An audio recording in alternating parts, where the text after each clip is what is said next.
Hello everyone, it's me again for live streaming. Uh, I'm gonna live stream today. It's gonna be, I think it's gonna be a long stream today. I have a lot of time around me. That will be interesting because we are done with the boss fight, so I can move on the next thing. So, yeah. And also, keep remembering, thank you for everyone for following the channel. It's growing. My channel is growing again. Great. It's very slow, but, you know, it's been a long time I haven't, stream regularly, you know. Sure, during the back in time, during the Curse of Tristram mod project, it was like the big grow up, but it was the big fall down too. But now I need to rebuild everything. So, but now it's slowly going up. So I'm kind of happy with what's going on. Yeah, definitively. And like I said during a couple live streaming, it's no more my video that getting popular now. It's more my live streaming I'm getting more popular. So it's a completely new thing to me. So my live streaming is getting more popular than my video for now. I mean, I realize like I think my game need a title, the game I'm making, because I have no titles. I think if I have a title for the game, it's gonna be more easy to, you know, to find my channel, to find something. So I'm thinking about it. I'm sick again, so sorry. Okay, so today we're gonna do finally no boss fight. No boss fight. So today we're gonna do pathfinding, isn't this? Pathfinding and movement. Oh, that's good. We're gonna improve it. It's very nice. Number 47. Alright, that's gonna be cool. Maybe we can make a scene on the pathfinding so we can do the tutorial correctly. Like, let's do the pathfinding in another scene with the goblin. Like, we'll show you. Player, no. Player no. And this, no. Okay. So let's open, what's the zone? 01? Yeah, it's this one. Let's open this zone, and we're gonna do the pathfinding tutorial in this zone.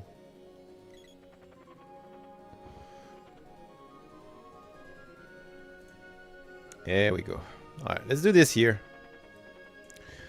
Alright, so let's do... We have the goblin, we have the jar.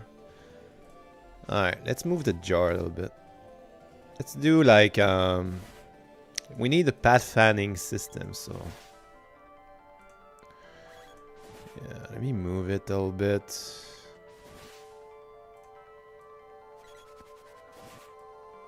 Okay, like this, maybe. And the goblin is there. Okay, good. So we can test everything in there. Let me save this. The video is long. It's like a 1 hour video. I'm not sure if it's complicated to do. I don't think, because there is no new arts or new animations. It looks like it's just like coding, which is easy because we can just copy it from the GitHub. But the thing is, I mean, I'm gonna watch the video anyway because I need to learn. So I'm learning a lot. So yeah, I think I'm ready. Let me test it. We're gonna cut out the music too.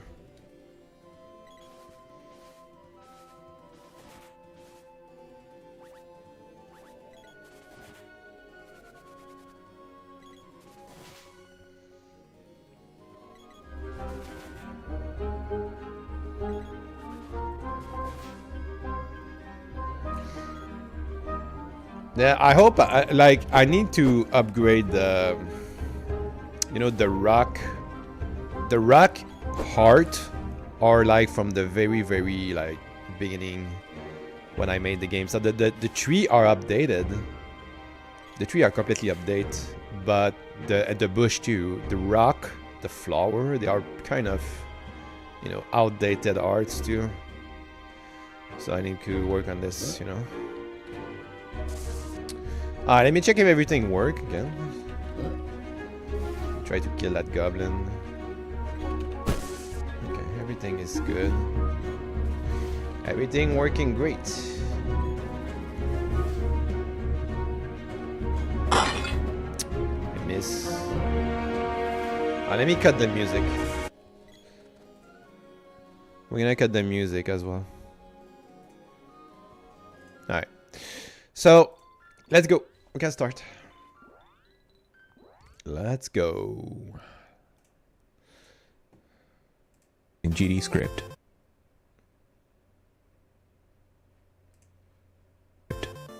So as you can see in today's video, I want to cover building some enemy obstacle avoidance and pathfinding. All right. Now, typically in Godot, if you were going to do pathfinding, there are navigation nodes that you can use. But for some reason, I just don't feel inclined to do that. And I came up with a solution after watching a few videos. In fact, I should give a few shout outs here. So I first learned about this kind of approach from a YouTube channel called Game Endeavor, and the video he made was maybe a year or two old, and he gave a really good overview of the solution he came up with, but limited technical details. And for someone like me who's an artist first and a coder later, it was really kind of puzzling to me how he did it, but intriguing. And then later I tried figuring it out, and I came across another YouTube channel, Jackie Codes. And so you can check those out, and I have a link to her advanced enemy AI in Godot video. Jackie Code. I'm curious. So he's talking about tutorial he found, and he said there is a link.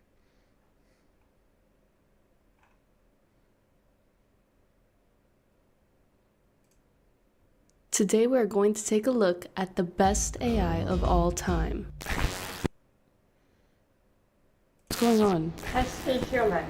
We have infiltrated their computer. Okay, well, when you have kind of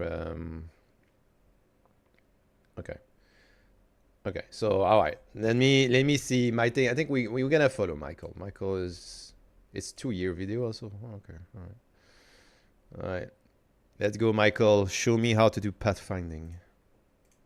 My name is Michael. Welcome to my 2D action and get started. All right, first thing, let's just kind of look. So here I've got my scene with goblins in it. My goblin enemy is the only enemy I've created in this tutorial series that uses the chase state. Okay, the other enemy we've got is the slime, who just randomly wanders. Okay. And I just want to demonstrate kind of the issue that I'm running into and that I want to correct here. And I'm going to go ahead and open the goblin scene as well, because we're going to be working in here. To open the goblin scene. One second, Michael. Goblin scene. Goblin scene. Eh? I don't see it. Goblin scene. Oh yeah, it's right there. Okay. Goblin scene. Let's put everything on reset.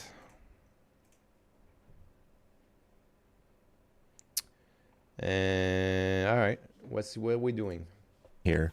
And as we can see, our little goblin has a chase state. I'm going to increase the duration of the aggro for this to be much higher. So, okay, the chase state. We're increasing the aggro.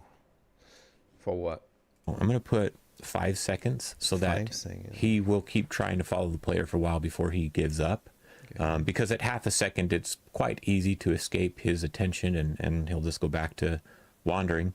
So we've got him, and when we look at this chase state, this is just a quick review. State. Okay. Essentially, most of what happens, aside from the fact that we init some things and set some things up on the enter and exit functions, if you're not following along with my series, the important thing that happens is in the process, we get a direction towards the player, right? And we do have a lerp in here so that it's not like if the player moves, the enemy doesn't instantly follow it. It kind of gradually adjusts towards the player direction or position, I should say. Okay, so that lerp is pretty minor, and then we just set the velocity based off of that direction. Okay. There is code to make sure we update the animations properly if the direction that they're facing changes and things like that. But really, these 3 lines of code are kind of where all of the movement happens. Okay, we get a direction, we lerp it towards the direction slowly. You know, in fact, even if we move this line right here, right, and we just set the direction based off of the player position, then this code would still work just fine. It could be as little as 2 lines of code, or even 1 if you just kind of cram it together. Okay, so what we're doing here is we're getting a direction based off of our global position, or I should say the enemy's global position, and looking at the direction to our player's global position, who's accessible through a global singleton script that we have, autoload script that we call our player manager. So I think that covers kind of the where we're at, and then let's go ahead and look at the behavior of this. I'm going to go back to scene 1 and just run this scene. And if I can aggro one of these enemies, now watch what happens when I come to these pots, for example, in the middle. He just kind of runs into him. He can still see the player because the player's within his vision cone, so he's going to keep chasing. But let's try what he's doing. So he run the game. So the goblin gets stuck in the pot. No, 1 second.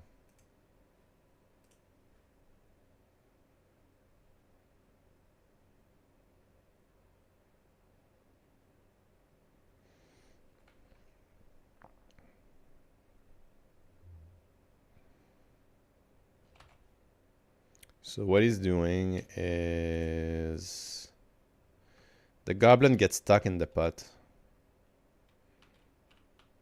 Come on. Hello. Hey. Ah, there we go.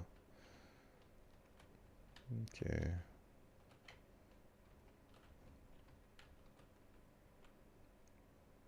Yeah, you can see. Look. The goblin gets stuck here. Easy.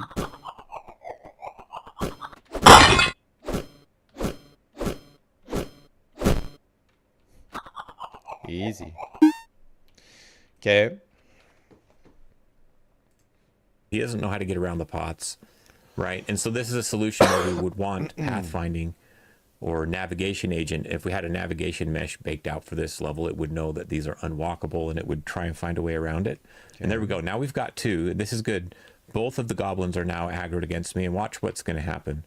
I got to try not to die, but they're going to slowly converge into just one. Because there's no collision. Almost, you know. Look, I mean, they're getting pretty close to just one. Because there's going to be a minor difference because of the direction lerping and stuff, but you know, at this point, there we go. That's about as close as they're going to get to one, maybe, but don't really want that either. That kind of stinks. It's not terrible. I mean, especially if you don't have a lot of enemies, these are minor issues maybe. And, you know, a lot of games probably get along just fine without them. But we're going to fix that. So that's kind of how it works. And so the basic thing that we need to do is just to provide some way for the chase state to know to look around and find a different way to the player. Right? Or to avoid things like, hey, I don't want to walk into this pot forever. It needs to be smart enough to recognize that there's an obstacle in the way. And that will be pretty simple too. If we look at like our pot, for example, if we look at this scene, it's got a collision. Let's see the pot scene.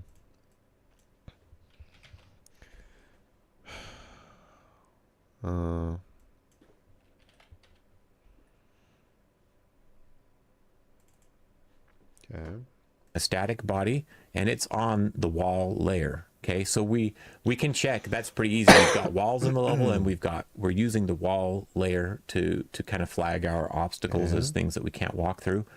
And the other thing, if we're looking at our goblins and we want to avoid other goblins, they don't have a static body like that. Okay, but they do have a collision shape, and so these goblins. Right, they have a collision layer. They're assigned to layer 9 in my game. That's the enemy layer.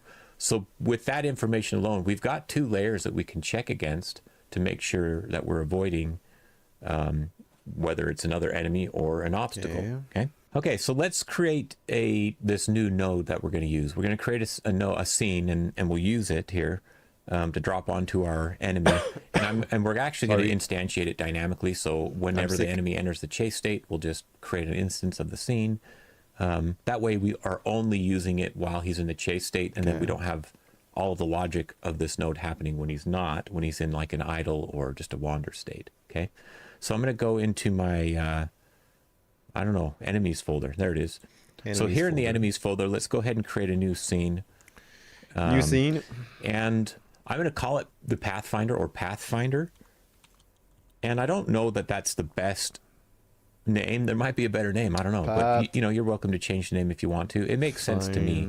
So this Pathfinder scene can just be a node 2D, and that's fine. It doesn't need to be any kind of special node. Let's also go ahead and go into the scripts folder here for our enemy stuff, and let's create a new script for our Pathfinder. New script. Okay. And I do want to keep them in separate folders like this just for organizational purposes. And I'm going to drop this Pathfinder script right on there, and we'll do just some basic. Wait. New script. What's the name you got? Pathfinder. Okay. Good. Let's go. Basic setup. So this is going to have a class name of Pathfinder. But sorry, you probably couldn't see me typing there behind that little notification. Okay, so let's we've got Pathfinder. Let's go to the GitHub and let's get the script so we can learn faster. Oh my god, that's a big script, man. Wow. Oh, okay. All right, let's see this. Extends node 2D. I want to kind of explain how this is going to work, and I don't have a lot of visuals, but we'll do some of the visuals with the node itself. So we can explain some of the concept here just as we set up this Pathfinder scene. Explain me. So let's start by adding a raycast 2D. Raycast. Okay, and so we can see this raycast 2D is pointing down. I'm actually going to have this one point to negative 48. Actually, well, that might be too big, but let's start there. Now, the reason I did negative is so that it's up. I want to lay these out in order so they go go clockwise. 48.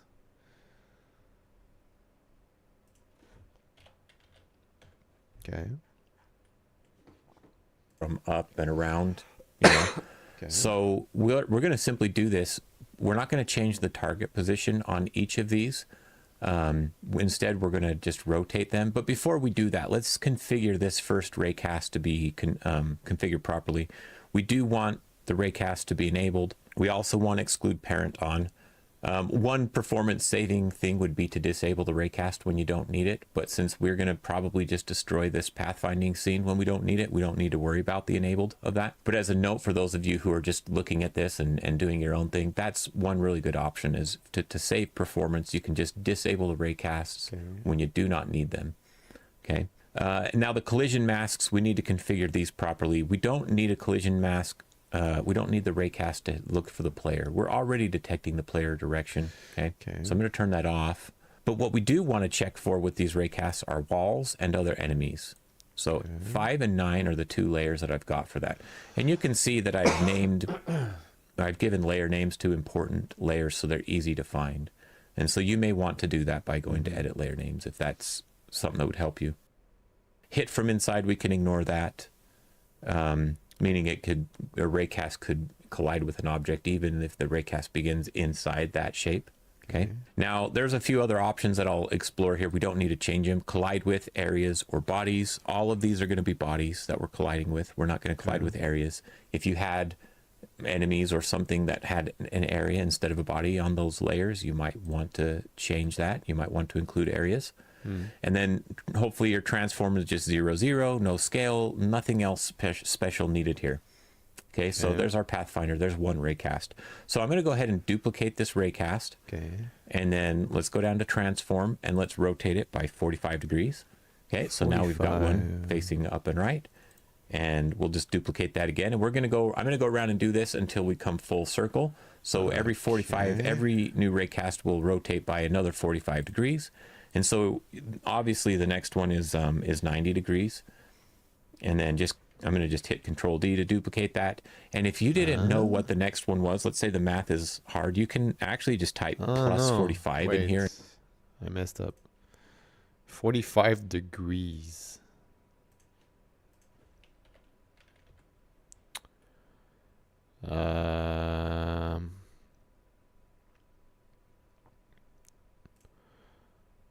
Rotation 45. Okay. And transform 90s. I mean, okay. And then hit enter and it'll give it to you 135. That's an easy math problem, but I don't know, saves a few brain cycles. Just like we're saving performance in Godot, sometimes I need to save performance in my own brain. Okay, so let's just go through and do this 180. Okay, 1 second. So what is it exactly? Minus 145? No, I'm confused. I'm like him. You have to do 35 degrees? Oh yeah, it's 35. So 125? No, 25. No, 130. Yeah, that's 130. So so the opposite. I'm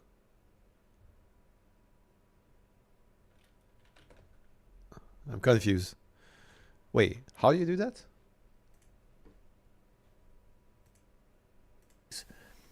And then I'm going to just hit Control D to duplicate that. And if you didn't know what the next one was, let's say the math is hard, you can actually just type plus 45 in here and then hit enter and it'll give it to you 135. That's an easy math problem, but I don't know, saves a few brain cycles. Just like we're saving performance in Godot, sometimes I need to save performance. Why in I'm my the own other brain. sense? Okay, so let's just go through and do this 180. And this is one I'm going to do plus 45 because I'm not thinking. Wait, what the hell? I'm not in the good.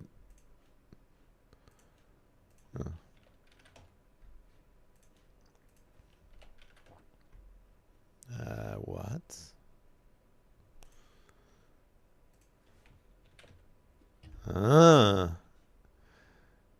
Okay. Duplicate. Transform.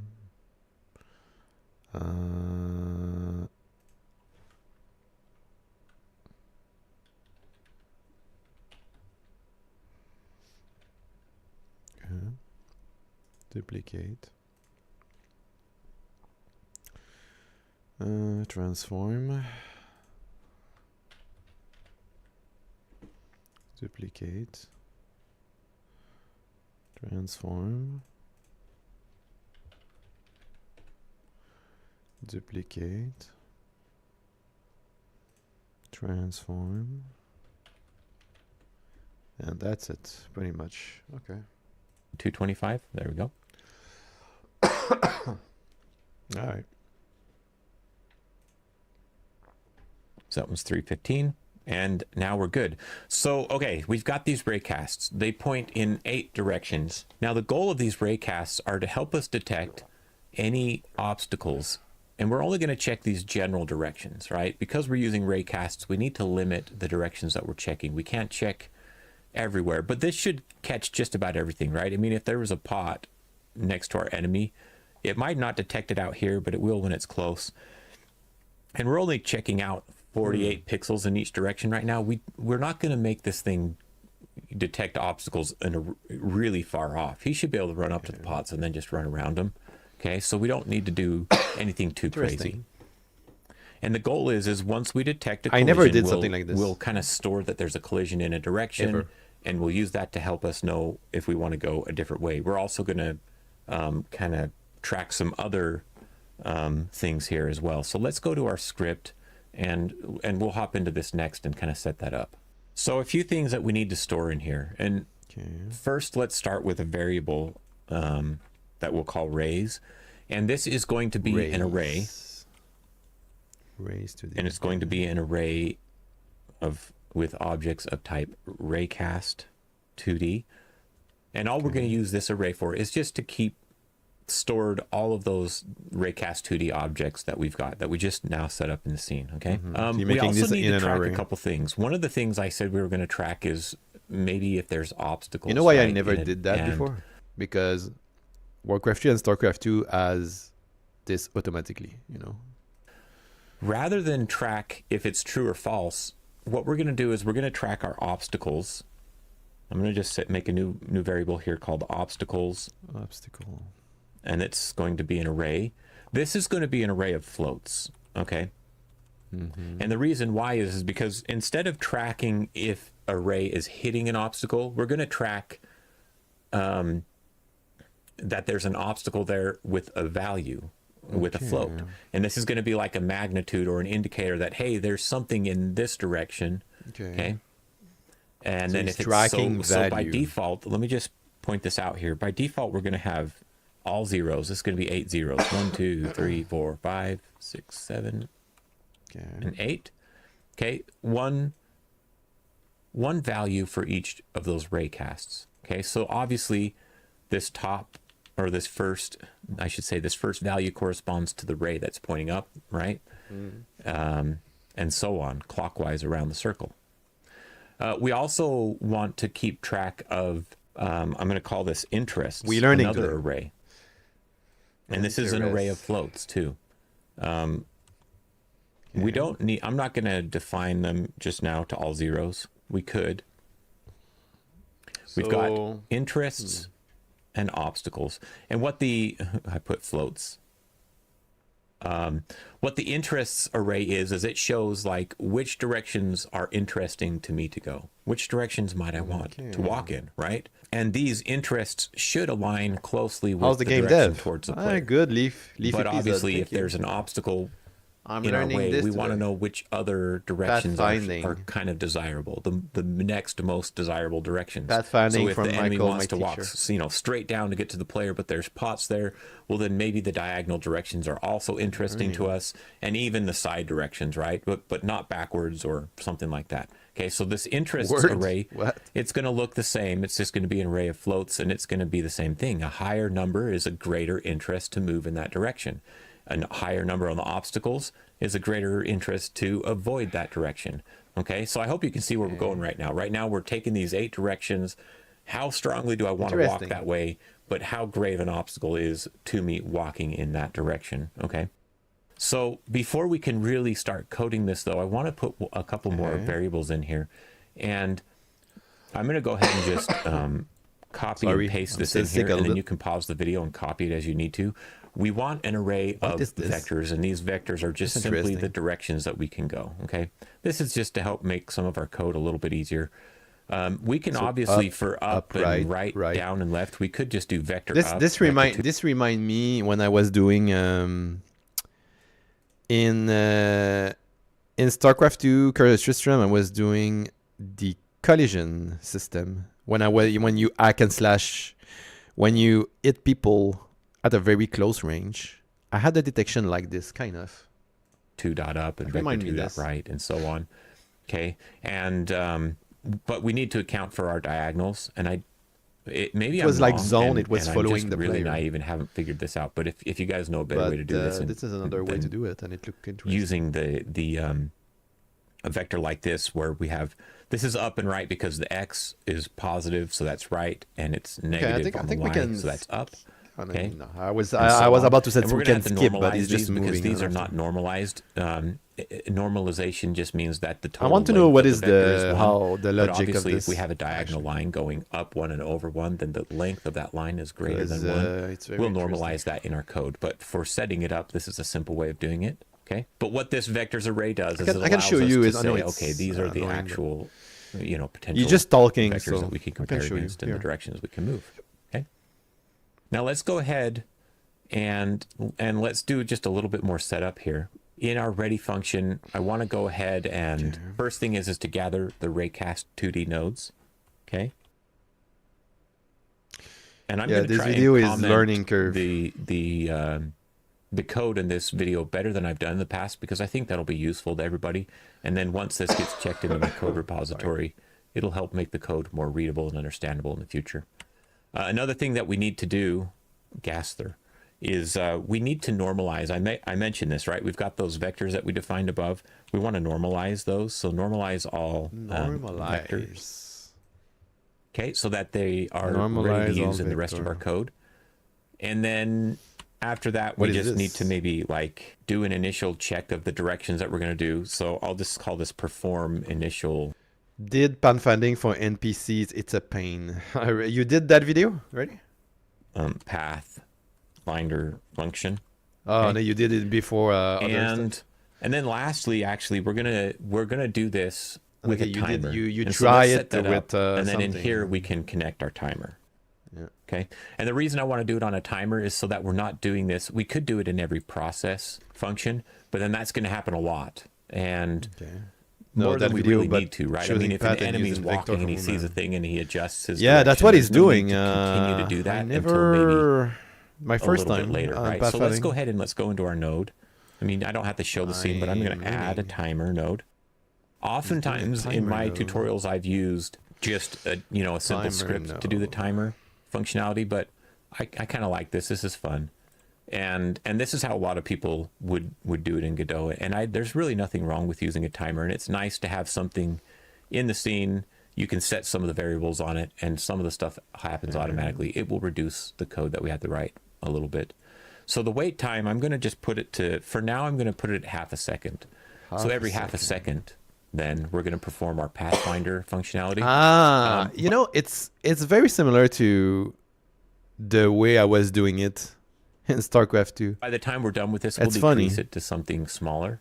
Okay. Actually, but for now, when we're starting, half a second's good, because we're going to be debugging some things to the console, and I don't want to spam our console too much. And then I'm going to turn on auto start. This timer is going to start as soon as this scene is loaded, and it's going to count down to 0, and then it's going to restart. Boom, boom. All right, it's just going to do that over and over and over, and it'll reset to half a second. The thing with pathfinding, it's performance. And so let's go ahead and do that in here. Let's do that first, since we just added our timer. We should grab a reference to it, I guess. So let me just drag this in, hold control. Timer is there, and then let go. And by the way, I always say that you actually have to click and drag first, and then hold control as you're dragging, and then release. You can't control click on it. If you control click on it, it does something else. Okay, so there we go. We've got our timer. So then what we can do to connect to our timer, it's super simple. Timer. What we're connecting to is the timeout signal. Path. That's what fires every time the timer reaches 0. So timer.timeout.connect. And then we can just provide a function name. And what we'll call this is, we'll create a function that we'll call setPath.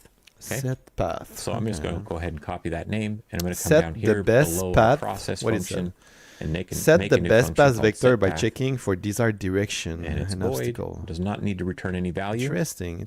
And there we go. I'll just put a pass in there so that it's a valid function. So he's right checking now. my position. So let's go ahead and finish this ready function. Let's do all these things. We can do most of this stuff just right now with no problem. So the first thing will be for C in get children.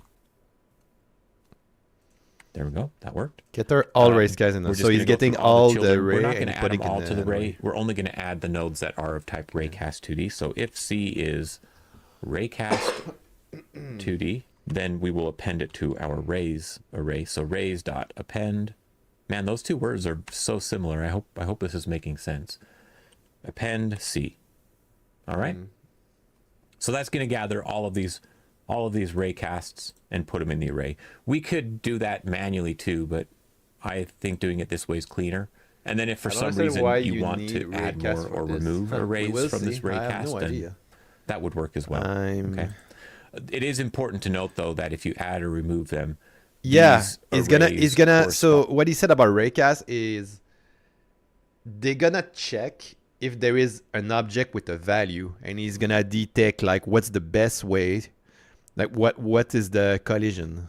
And in order with I don't know. The vectors that we have, and our code is gonna look at each item in the interests and obstacles by their direction. It looked like it's I don't know. And then let's go ahead and do this normalize vectors. This is quick as I don't know. We'll just say I think it's base for v object vectors. No, I think it's node too. I have no idea. So obviously for V, just looping over the vectors, and each vector will be V within this loop. We'll just say V equals V dot normalized. I don't know. I'm learning too. Okay. I don't know. That's not going to change the up, set right, down, or left values. Those are going to stay 1. But the up and right, like this 1, don't worry. 1 is going to become something like 0.7. There's some comment. Let me read. It said, we want the dot product operation that take 2 vector and return a value which represent how closely they line. That's the overlap between their direction. Higher value mean more similar vector. This array is value that represent the disorder. It's very complicated. I mean, I don't understand that. I'm gonna continue the video. Vector is for that, okay? And then let's see, perform. Okay, so perform initial pathfinder function. That's just simply going to be calling this set path, just like that. And there we go. This accounts for everything we need to do in our ready function, I believe. I don't think we're going to be coming back and altering this in any way throughout the rest of the tutorial. So if you've made it this far, this should work. And now we don't have this pathfinder running anywhere, and that's okay right now. We'll just set this up a little bit, and then we'll drop it into our goblin, and we'll test it out. All right, so let's look at this set path function. What does it need to do? We're going to have to build this slowly, incrementally throughout the video. This is but generally what it does is it's get the direction of player. That's easy. The best reset obstacle. Okay. That the entity. I think I need to put follow, a node right? into my jar. And this is a vector, so the best path vector. And we'll do this by checking for desired direction and considering obstacles. Okay. I hope that makes sense, right? We're just going to kind of look in each of these directions. Which way do we want to go? So every time he's doing this loop, he's getting the raycast, and he's checking if the ray collide with obstacle.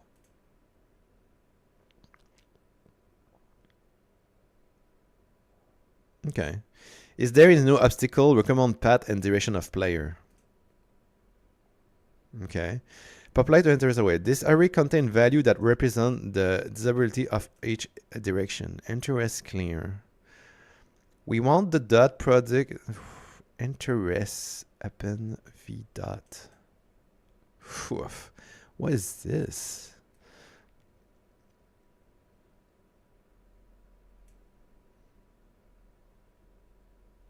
Set the best path with vector that corresponds with the outcome with the I value. What are our obstacles? So what's the best direction we could potentially go? Okay. So obviously that's not quite as simple as that sentence, but that's the goal of this function. It's not simple. So to begin, obviously the best path, given there are no obstacles, is going to be the direction to the player. So we can do that first, right? We can get direction to the player. And that's quite simple. We'll just define a new variable. We'll call it player direction or player dir. And this is the most easy thing to understand. The position of something we're going to do quite often. Adding that static typing the variable does add a small performance benefit. Small can be quite large if it's something that you're doing a lot. And I think with vector 2s, they're more intense than floats, so definitely worth doing it. So how do we determine the direction to the player? We're going to start with our global position, the global position of this node, okay? And then we're going to use all vector 2s, the position is vector 2, they have a function built in called direction 2. So we can use the direction 2, and all we have to do here is provide another vector 2 that we want to point towards and get that direction, right? And so we'll just go to our player manager dot player. So within our player manager, the player is a reference to the instance of our player in the game, and then we'll just get his global position. Okay, it's as simple as that. Now, if you are not following along with this tutorial and you don't have a player manager, you just need to devise a way to get that. And I'll show you real quick. Our player manager is just a script. It's an auto load. If we look at our project settings under globals, player manager is right here. Okay, so we are auto loading this script. Yeah, we know about this. And this script has a reference to our, well, that's not it. That's a reference to the player scene, but it also has a reference to the player itself. So after the player has been instantiated, we just store reference to him in the script. It's a very long video. So no matter what's happening in the game, at any point, we can get a reference and point to the player, okay? Okay. Okay, so there we go. Set direction to player. Now, if there are no obstacles, this is the direction we will tell our enemy to go, okay? But we obviously need to determine that first before we can do any of the other work that we want to do. There's a few things that we need to do in this function, okay? Each time we run this function, we want to look at we've got some arrays, right? Like our obstacles. We want to clear obstacle values, and so we can reset them. So this is running all the time? Set them, but the easiest way is to... Actually, it's not even clear. It's just resetting. We want to reset our obstacle values to 0, okay? And you'll see why we're resetting them and not just simply setting them as we go. Another thing that we need to do here is we need to check each raycast 2D for collision, and then based off of if it's colliding or not, we can use that to update the values in our obstacle array. So we'll do some code, we'll have some code in here to do that. Once we've determined if there are obstacles and what direction they are in, we'll just do a check. If there are no obstacles, then we will simply move in direction of player. Or this script doesn't move, right? What does it do? It won't move. It'll recommend path. I'm just gonna skip a little bit. Once we've done add some code here to the process and a couple other helper functions to make this happen. But this is what we're building. And I realized, let's go ahead and do this. Let's actually, before we do any more code in here, let's go ahead and create this outcomes array, right? I said we need an outcomes array, and we've already created interests and obstacles. The outcome is going to look just like both of these. I'm going to define it like we did with the obstacles so that it starts with a bunch of values, but I'm going to just rename the variable to outcomes, okay? Interests, obstacles, outcomes. Now, interests is going to be kind of populated by looking at the vectors and let's skip a little bit because it's a lot. I'll show you how we do that. Obstacles and outcomes. We're going to build these. Yeah, I'm watching a video. Kind of manually on our own, so that's why I want to start with them defined as zeros. I'm learning, and everything's going to have learning pathfinding. Each array that we work with. Okay, our raycast does, our outcomes. It's a 1 hour video, so I'm trying to skip it a little bit. They've all got 8 values. So if we go back down here, it's very interesting. Let's go ahead and do this first thing. At each index. No, I use a voice changer. And set it equal to 0. And then we'll grab our outcome. Okay. Then those, so we don't want to accidentally cast colliding with something. There might be an obstacle. I'm skipping a little bit, okay? Because I think. And then we'll also do minus. Get prefix. So what we're gonna do we're just gonna subtract 1. If it's less than 0, return 7. Because if there's 8 values and we start with 0, then the 8th. Okay. I think what would be best product, and I did opposite, then it would be very low. It's dot product. Okay. Well, let's start with just going to our goblin. Oh, wait a minute. Okay, so we've got our goblin scene, and I'm just going to do Shift Control A, and I want to add one of these Pathfinder scenes to the goblin. Okay, so there we go. You can see it's got the vectors, and in fact, let's do this. Let's go to our debug, visible collision shapes, so that we can see this stuff while we're running the game. And then I'm going to go back to scene 1, and let's debug, visible collision shapes, so that we can see this stuff while we're running the game. And then I'm going to go back to scene 1, and let's just run this. Okay, let's see. I'm doing my first test. I could never have a touch for a word tutorial. I skipped a little bit. I did a 2 hour and 30 minutes long boss fight last day. All right, let me check. Okay, let's see. Dot product of 2 vector is cost angle between them, and you can figure out the angle between the 2 vector. Okay. Okay, so that's all my collision. Wow. The tree is yeah. Oh boy. Okay. All right. So that's my collision. Okay, so what's going on with the goblin now? Let's see. Oh, he's coming. Oh, look, he has something. Nope. Nothing happened. Well, what he's supposed to do? Let me check.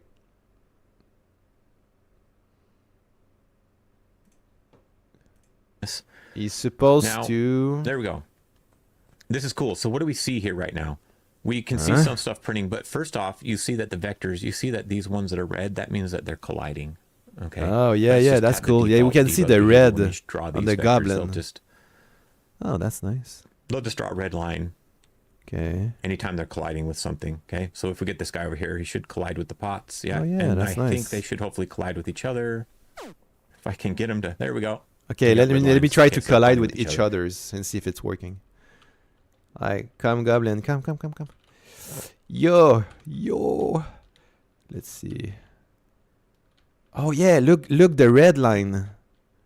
Oh, that's nice. And now they're all together. Oh, that's cool actually. Okay. Now let's look at what's putting out in the console, what we're printing. So each time this has happened, I'm going to scroll up here where we get some values. We've got our obstacles so that we can start debugging. Our code is working. Okay. That's a very good sign. Let's continue. And the thing is we really only want to do this when they're chasing, but for now let's just leave this on the goblin just like this so that we can start debugging it a little bit more. Okay. And in fact, I'm going to go back to scene 1 and I'm just going to grab scene 1. Maybe this goblin here. I'm just going to drag him right up above the player so that if I run this scene again, hopefully he instantly starts chasing the player. Okay, good. Right? So he's stuck. You can see the goblin is doing exactly what I don't want him to do. Okay. He's testing. So let's go back to our Pathfinder. Let's go to our script. Pathfinder. In fact, I could probably leave it on scene 1 and just open the script for our Pathfinder. Let's do the outcomes, right? That makes sense to me. We're detecting our interests, which way we would like to go, and we're detecting our obstacles. Let's do the outcomes part of the math, and then we'll slowly start tying this into the actual enemy. We just got to make sure we come back and do this, okay? Because obviously, the outcome let me value. just make a comment about this. This. If there are no obstacles, we're going to go the recommended path towards the player because we are limiting this Pathfinder to only recommending one of these 8 directions. We actually would prefer the exact direction if there are no obstacles. Okay, otherwise we'll pick one of these 8. Right, if that's clear.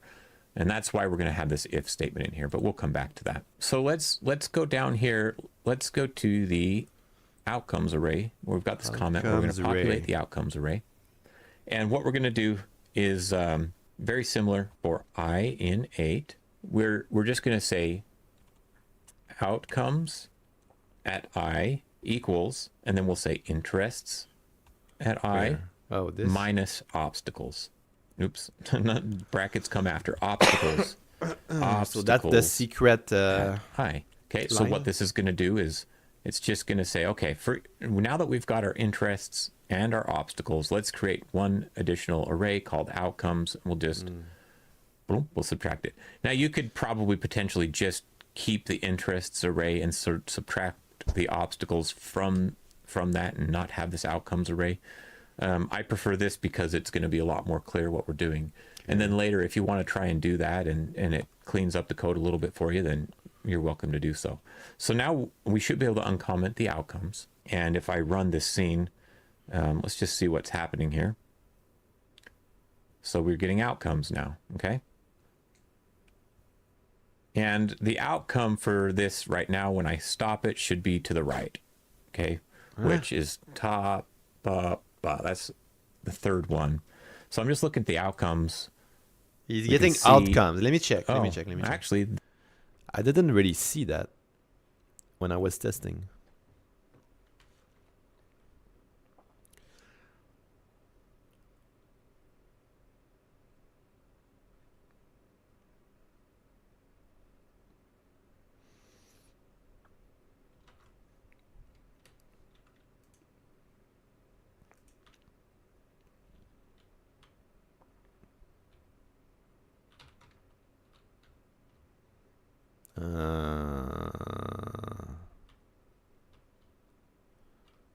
I don't see. No.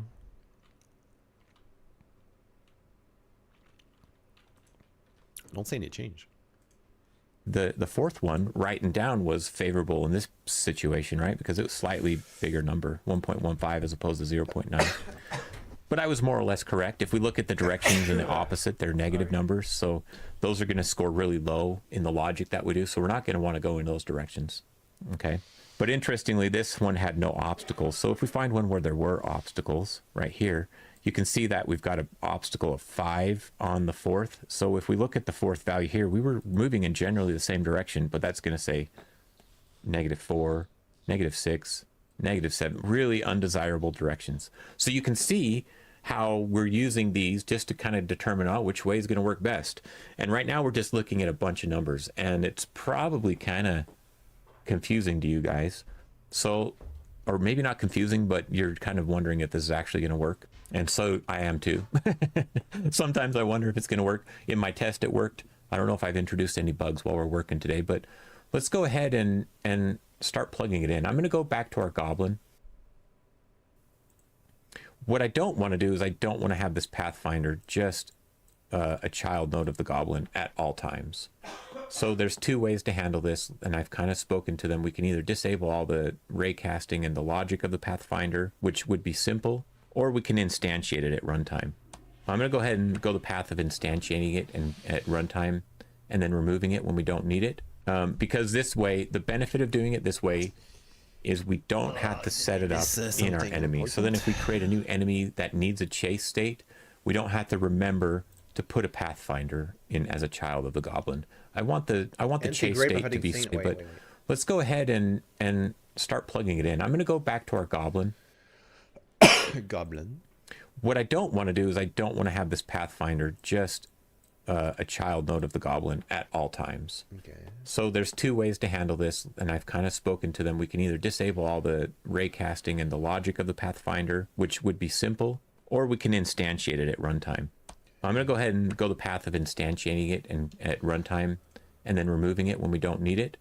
Because this way, the benefit of doing it this way is we don't have to set it up in our enemy. So then if we create a new enemy that needs a chase state, we don't have to remember to put a pathfinder in as a child of the goblin. I want the chase state to be smart enough to know that it needs a pathfinder. Okay. So in order to make this happen, I've got my enemy chase state script open, and I'm going to add a new constant variable, and I'm going to call it pathfinder, all caps. This is kind of a naming convention in Godot, at least for creating a constant variable. And this is obviously it's a pathfinder, but this needs to be of type packed scene is what we actually want here, because what we're going to do is we're going to preload the scene. And if I type in pathfinder, it should find it. Okay, so there we go. So what this is, it's just pointing to that scene and saying, let's preload this. A packed scene is just a way of saying we're going to load this scene. It does it in a really memory cost saving manner. Okay, so we've got our pathfinder. And then next we'll go down to our enter function. So find enter. And what we need to do here is just add an instance of the path function. So find finding. It's right in there. No, it's the scene you need, right? No, it's the scene. Enemy path. No, there we go. Okay. A packed scene is just a way of saying we're going to load this packed scene. It does it in a really memory cost saving manner. Okay, so we've got our pathfinder, and then next we'll go down to our enter function. So find enter, and what we need to do here is just add an instance of the pathfinder. Okay, and actually hold on, before we do that, we've got our pathfinder constant here. Let's add a variable as well to keep track of that once it's in there. So we'll just say pathfinder all lowercase. Now this one we can make of type variable. Static type it as a pathfinder. Okay. Now if we go down, go back down to the enter. Okay. So what we're going to do here is Michael, are you going? What we need to do here is just add an instance of the pathfinder. Okay. And actually, hold on. Before we do that, we've got our pathfinder constant here. Let's add a variable as well to keep track of that once it's in there. Pathfinder. So Pathfinder, all lowercase. Now this one we can make of type. We can static type it as a Pathfinder. Okay. Now if we go back down to the enter. Okay. So what we're going to do here is we're going to say Pathfinder equals, and then we're going to create a new instance of our Pathfinder. So Pathfinder.instantiate. And I'm going to say as Pathfinder, just so that we know it's typed properly. Don't know that that's going to make a huge difference, but I like doing that. And then we still need to add this as a child of the enemy. And fortunately, in our enemy state, we've got a reference to the enemy parent node, and we've labeled it as enemy. So we'll just say enemy.addChild. And then we'll just pass in enemy Pathfinder. Okay, this thing that we just instantiated. Child. So there we go. So now this state can instantiate and add the Pathfinder. And the reason I've done it on enter, theoretically you could do this on init, and then you could just enable and disable. And I'm not sure that there's a strong reason to do it one way or the other. Okay. Or in other words, put this in the init and then it's always there, and then we just have to disable it. But I think it's a little bit less code to do it this way. Maybe that's the advantage. And otherwise, I don't think there is. If you guys have any questions or comments about that, please add them to the comments. What we'll do though is in the exit function, we want to get our Pathfinder, and we will queue free it. So anytime we exit the chase state, it's just going to remove that Pathfinder. And you know what? That's fine. If another state needs a Pathfinder, they could do the same code. And it'll be no problem. In this way, it's self-contained to the state. The state instantiates the node that it needs to perform its functionality, and we're good to go. So we've done almost all the code changes we need to make this work in our chase state, with one exception, right? And that is in our process function here, we need to start introducing the Pathfinder to this code. Let's go ahead and do that now so that we can start utilizing this Pathfinder as opposed to just the output console. And to begin, I'm going to comment out this line of code, and I'm going to comment out this line of code. We're going to save them for reference, and in fact, we'll reintroduce the direction. We're just going to change it slightly. But let's just add a temporary line of code that we say direction. Let me get the... 1 second. Goblin scene. Script. Enemy state.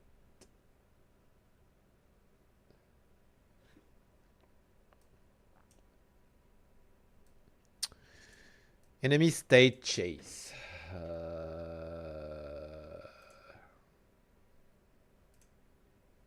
I got it. So in proceed. Okay. This is the new thing. Oops, this is the same thing. Okay. So set direction. Date animation. Okay, I have this. Can see player. Okay. Else start aggro. Okay. That's it. That was least complicated I was thinking. Equals. And instead of using that, I want to just get the direction from our Pathfinder, which, let's look. Did I even set this up? We don't have the direction that we want here yet. So let's create two more variables. We'll have one variable that we'll call move direction. And this is just dir. And this is a vector2. And I'm actually going to go ahead and set this. I'm going to assign it a value of vector2.0 to begin. And I want one other vector2 that's the best path, because the direction that we ask him to move in the best path may not match up. Best path and move direction. So what we're going to do is we haven't set the move direction anywhere because we just created it. And same with the best path, actually. So let's do this. Let's do what? Let's set our best path for now.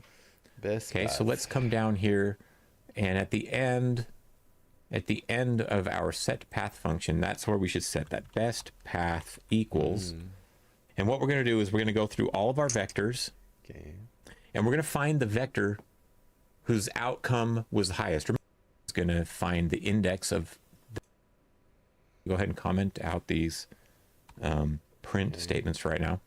Okay, so we've got our best path. Let's go back to our enemy chase state. And let's just set our direction equal to the best path. And we have the Pathfinder node, right? It's called Pathfinder.best path. And the proceed. Yeah.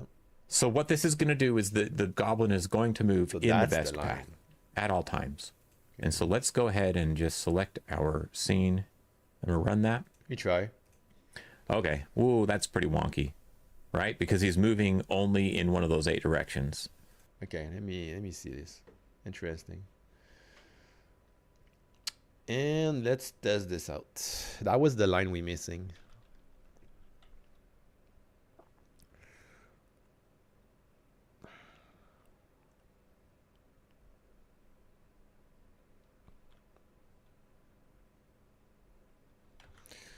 All right.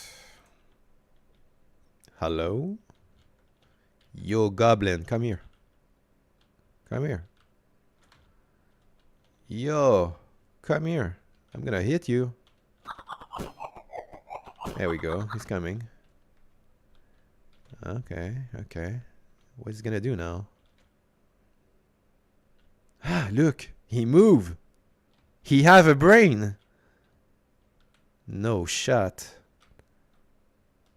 Oh no, you have a brain now. Uh-oh. He can kill me. Look, he's moving out. Oh, that's cool. Alright, let's bring a couple. What happened if they all collide together? Oh my god, they're all moving. Oh, that's nice. Oh, that's nice, actually. Oh, that's cool. Oh, wow. Yeah, it's cool, actually. It feels like so much better. Look at this.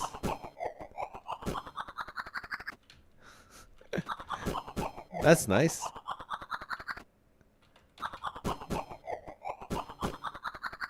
Like they're getting out of the pot and everything. What about the tree here? I'm behind the tree. Let's see. Oh yeah, they know. They're moving. They're going for me. I can't hide anymore. Damn. That's a big upgrade.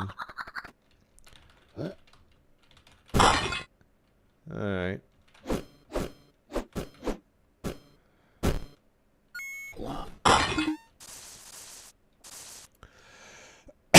That's pretty cool. It's working like very well. Like I think it's big GG. That's it? Not very good looking, but we know it's working now. And in fact, what's cool is they're already doing. Can't demonstrate it. I'm going to die. I'm going to die. To go is different. There's probably one other bit of jankiness that we can resolve with this, and that's in the Pathfinder. We'll go ahead and do this right now. Let's see.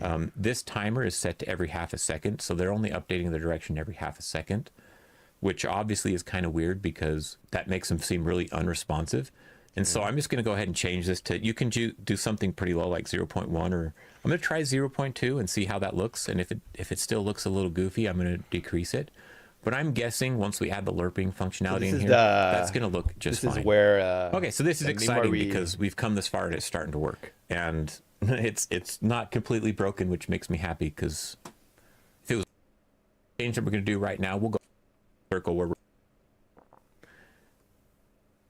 And so these enemies, I'm going to go ahead and people who's using my GitHub repo and has found the animation that needs this fixed. I've tried it. I think I've even gone through every animation and ran that little function. So that's cool. Maybe that function to clean them up isn't perfect.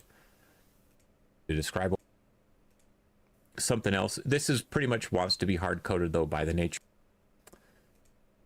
We're going to get our new direction. So we're doing a lerp again, right? But we're the enemies. Direction equals, and instead of using this new direction, let me check. We're going to get our new direction. So we're doing a lerp again, right? But we're going to get our new direction from our Pathfinder, and that's going to be the move direction. I know we've got 2 lerps happening, and maybe in an ideal world we wouldn't, but I don't. And if I select my scene and run this, I know there is another video when it's a fix. Okay, here we go. This is the moment of truth. Let's see how he goes. He's moving pretty smoothly, but what about when there's obstacles? How does it look with obstacles? Ooh, nice, nice. Okay, looking pretty good. Okay, so the last thing I want to test is I want to go to our... Okay, now I guess the only other thing that we probably should do that I'm noticing is wonky. It's not terrible, but a little bit wonky. Let's go to our Pathfinder, and maybe you can make this a variable that you could set within your chase state or something like that. But I'm going to decrease the size of this. The negative 48 pixels is really quite large. No, I'm going to change it to maybe negative 32. Okay, save that. So you reduce the side. So now these guys will allow themselves to get a little bit closer to each other and to other obstacles. Perfect. And it'll look a little bit better, I think. You know what I can do is I can go. turn the chase a little bit down. Because I put like cool. a 5 second. Well, thank you everybody for following along. I hope you enjoyed this tutorial. A little break from the boss that we just did. Oh man, look at all this. Look at all the gems. And let's see. I want to point out I started a Patreon. Many of you who have asked how you can support me, I don't know about many, but some of you, and I greatly appreciate it. Patreon's been on my kind of to-do list for a while, but I was focused on building my community. At some point I will, and I finally got to a point where I thought, yeah, I can do this. I can keep moving forward. So Patreon link will be in the video description below. And all those who are members and supporting me on Patreon, I want to thank you. Your names are going to roll in some credits, starting with this video and moving on forward from here. And there's going to be some other perks and information coming out about my Patreon, but it's going to be slowly growing as Okay, so there is a part 2 of this video because I think he made some fix. So let's just take a look. But it's working very great. I really like it. All right, guys, just got a quick fix here for that pathfinding video.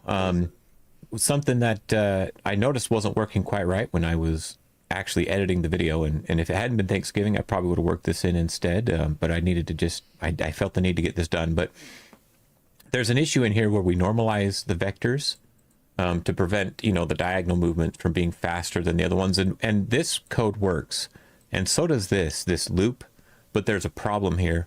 That this is maybe kind of a noob mistake. That's something that I'm not completely in tune with, and so this fashion when we're assigning it and changing this array up here that I'm talking about, I in vectors. Ready function. I had caps lock on. Dot size. Okay. What we'll do down here in our for loop is basically the same code, except it's going to look a little bit different, right? Because we no longer have our vector as a variable called v. So instead we'll just say here we're just iterating over targeting. Okay. So when we had should be pretty who's following along, just to make sure that you do these loops and these things in a different way. Good. We did it. Yay! Pathfinding. Yeah. It's working good too.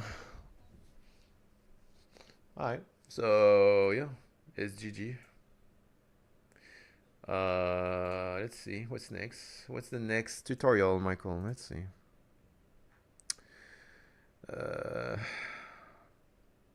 Update tile map.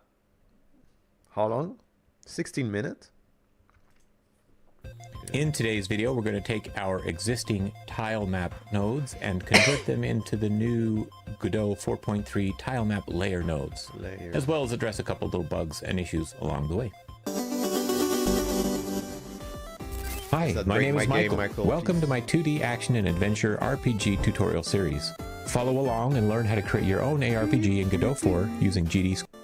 All right, so today let's deal with this issue. I put this on probably too long, but we've got our tile maps, right? We've created these level tile maps. It's a nice scene. So we've got everything laid out how we want the grass tile map to work. It's got a script attached that allows the camera to know how to create the bounds for this area. And let me just close everything else here that we don't need right now. Close these other scenes. So we've got it all set up, but the problem is we've got this warning. the warning that there's a node configuration warning because the tile map node is deprecated. They've replaced it with a new type of node, the tile map layer node, which I actually like quite a bit. For simple games, especially for this example project that we're building here, where we've only got one tile map layer, it doesn't make much of a difference to switch to the new tile map layer nodes. But once you do start using tile map layers, it will be kind of nice for those advanced use cases. But we've got to change it. Now, I want to show you what you probably shouldn't do first, okay? And I think what makes sense is we go, oh, look, I've got this scene that I've saved, and it's already a layer node, and they've added a nice feature in here. If you select your tile map layer, or your tile map, I should say, and come down to this little tool icon, there's an extract tile map layers as individual tile map layer nodes. And if you click that, then it's going to go, oh, here you go, here's your tile map layer nodes. And you'll notice that this is the new node type, a tile map layer, and it's already got the same tile set. It ported and brought that tile set over, and so let's go, okay, let's just make this the root. Doesn't do anything. I just click it. What that thing do again? Automatically replace tile node with proxies. And well, you know, we can put the script on it maybe and change. Let's do that. Let's go ahead and delete. We don't need this anymore because we're done with that. We just got this of the scene layer nodes, and you'll notice, click that, then it's going to go up map, I should say, and come down to this little tool icon. There's an extract tile map layers as individual tile map layer nodes, and if you click that, then it's going to go, oh, here you go, here's your tile map layer nodes. And you'll notice that this is the new node type, a tile map layer, and it's already got the same tile set. It ported and brought that tile set over, and so let's go, okay, let's just make this the root of the scene. And well, you know, we can put the script on it maybe and change. Let's do that. Let's go ahead and delete. We don't need this anymore because we're done with that. We just got this. So if I go to my file system, going too fast. We can put the script on it maybe and change. Let's do that. Let's go ahead and delete. We don't need this anymore because then it's going to go. And as we go, oh, look, I've got this scene that I've saved, and it's already a layer node, and they've added a nice feature in here. If you select your tile map layer, or your I don't want to broke my losing a script or something. 1 second, I'm gonna reload.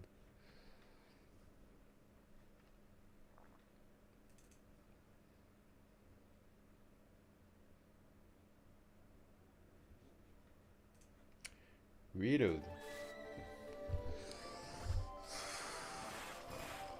It's so cool today.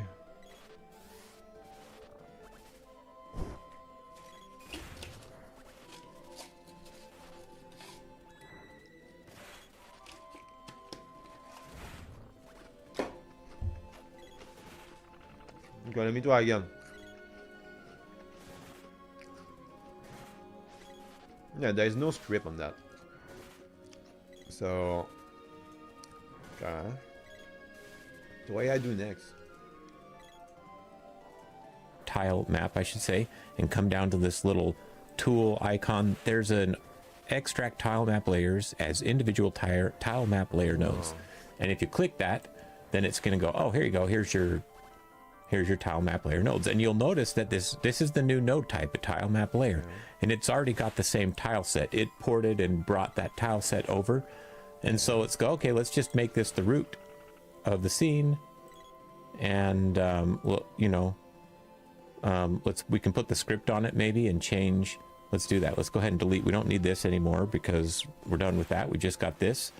So if I go to my file system and here, I should have found the folder first. Okay, so we've got our level tile map script. Let me just put it on there, and I just need to change this from tile map to tile map layer in the script. I messed up. And you'll notice that that's fine. All this code we wrote will work on a tile map layer node. Oops, I didn't remember it was a scene. I didn't remember. Now I remember.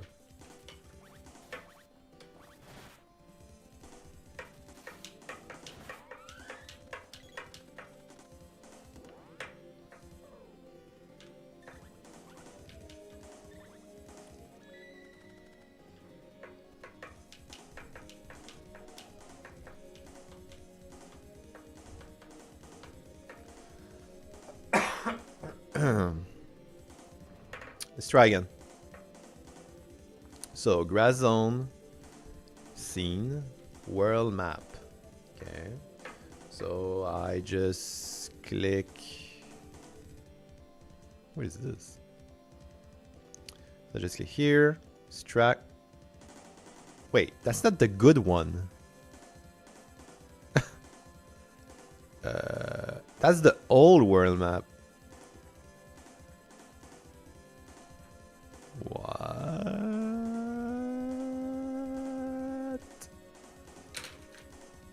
the hell?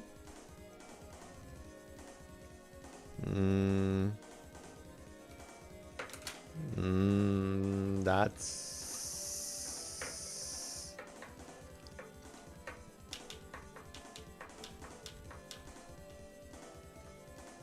wait a minute. This is wrong, right?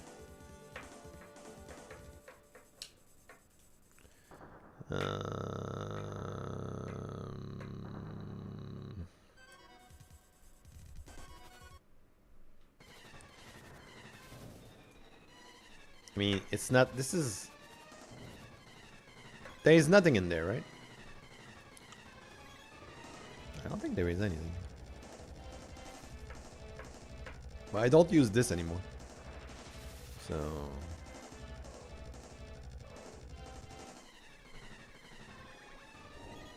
It's not the good thing as well. That's very strange. Okay, let me do this like that. So let's do this. Dang, dang, dang, dang.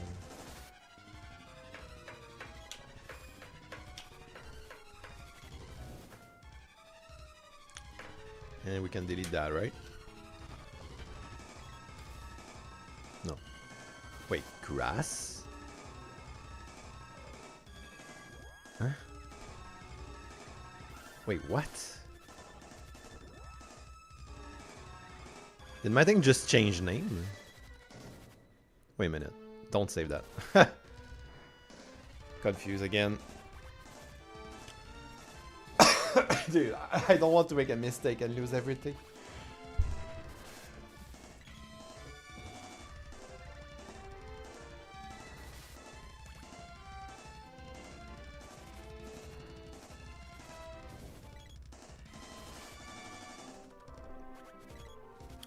Alright, we try again.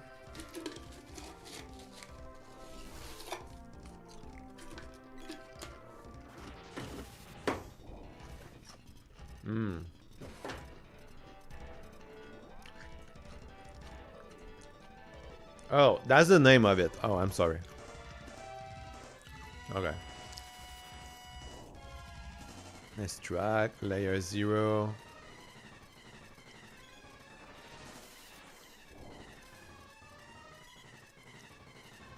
Grass. And delete. Yeah.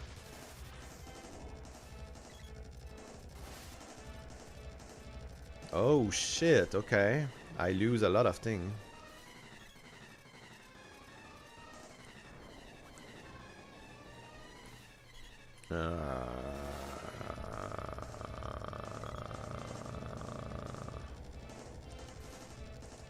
But there was nothing on that.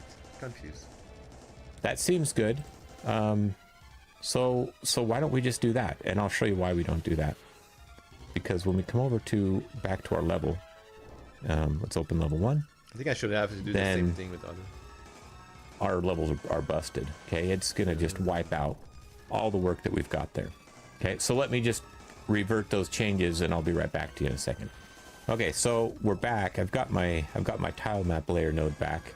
There are actually 2 better ways to handle this, or I should say 2 ways to handle it. So there's one that's kind of the quick and dirty, and if you've got a small project and you just want to try this, you can. I'll show you the first method for replacing these, and then I'll show you a second one.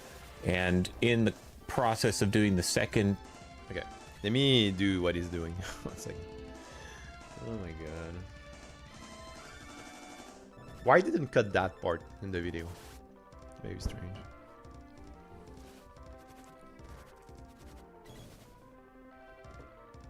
more careful way of updating these tile map layers. We're also going to update the script to address just kind of a bug or a defect with getting the bounds for our tile map and for our levels. Okay, so stay tuned if you want to figure out how to do that, and there will be, of course, timestamps so you can find the piece you're most interested in.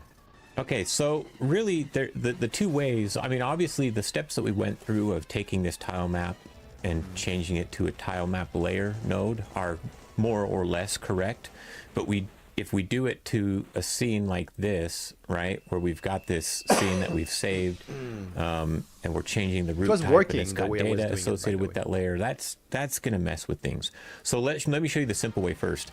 One thing that we can do that we haven't covered is, even though this is an instance of our Grass 01 scene, if you right click on this, there is an option, let's see, to make local. It's going to be close to the bottom here. And I'm going to click this, and what it's going to do is, you'll notice the little scene icon disappeared. It is no longer associated with that scene. Good. So if I update the Grass 01 scene, this one is now just orphaned off in its own little world.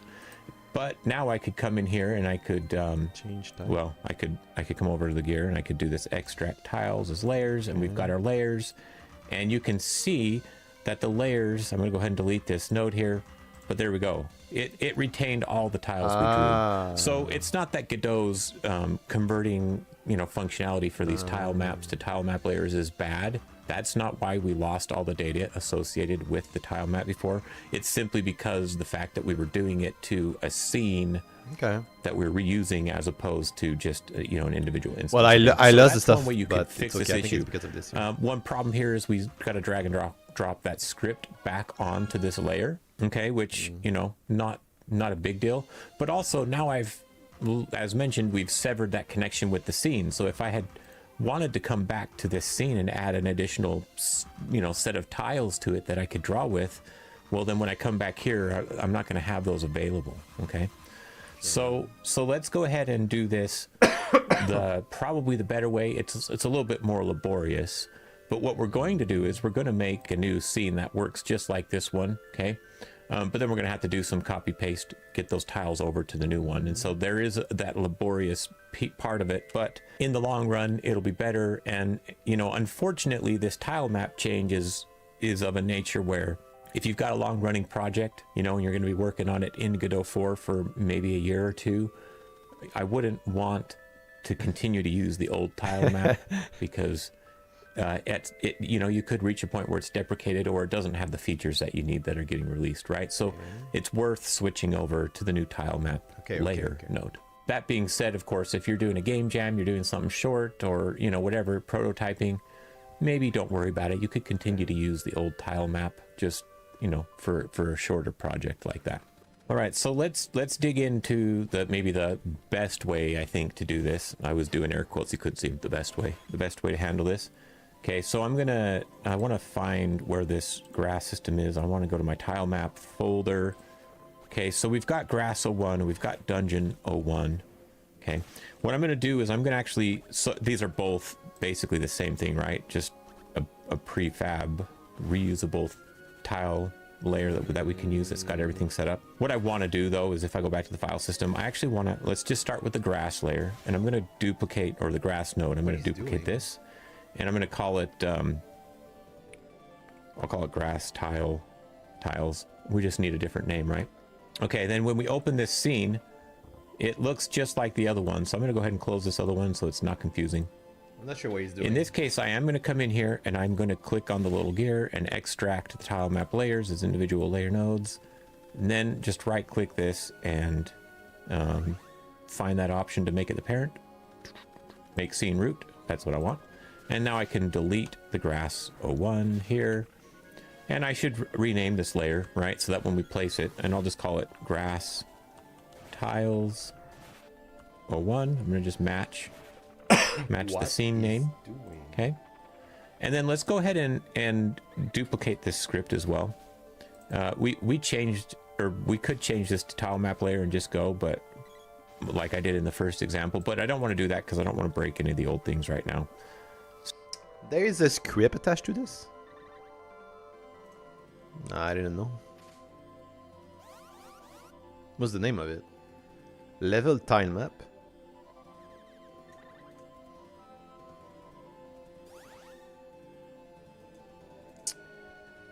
Ah.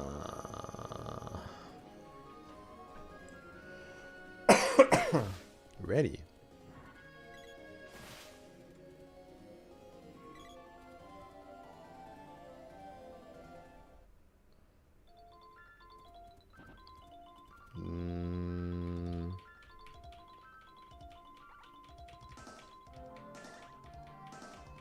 I'm confused. Let me check again.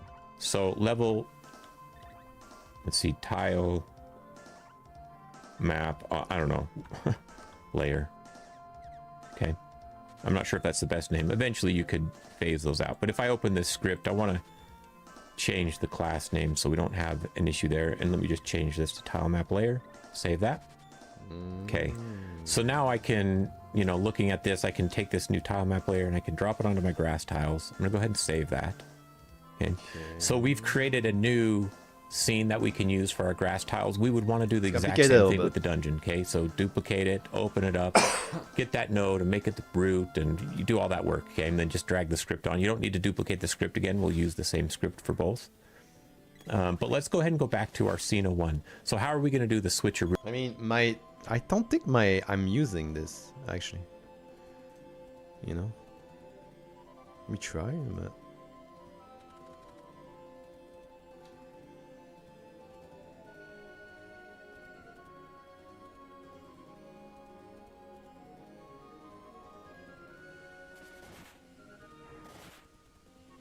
look, everything is there.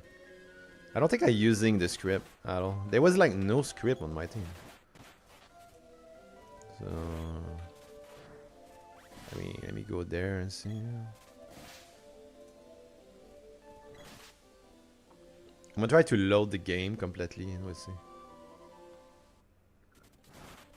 Oh yeah, it crashed, I think. Oh no, it didn't crash. Okay. Well, let me try to load the game then.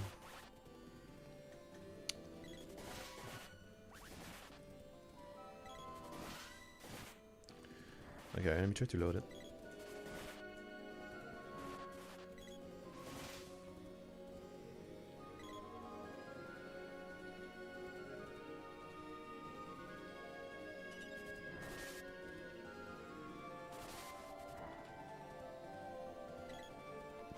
Okay.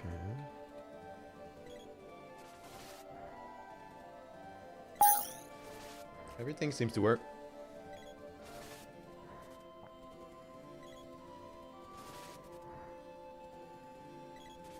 Yeah, there's no problem. Let me check how many things I'm missing in that zone and we'll try to fix it. It's not a big deal. I'm not sure why you have a script. I don't understand.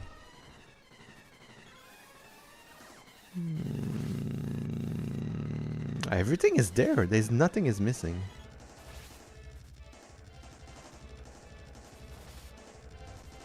Look, the pad fighting. It's so good. It's chasing me. Ah! Holy shit.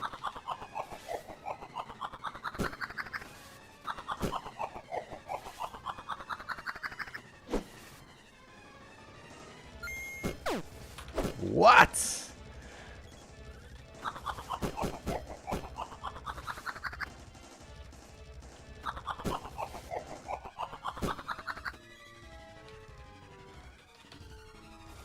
Dude.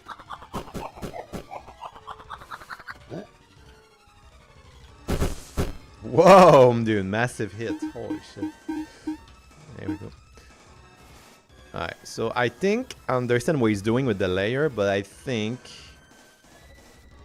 this is the thing. You know?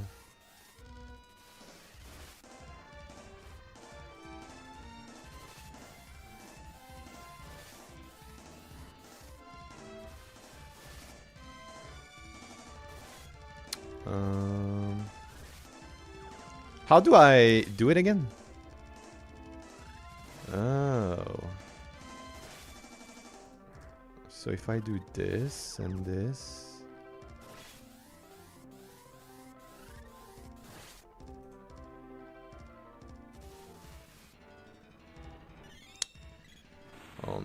did. I did something wrong, I think.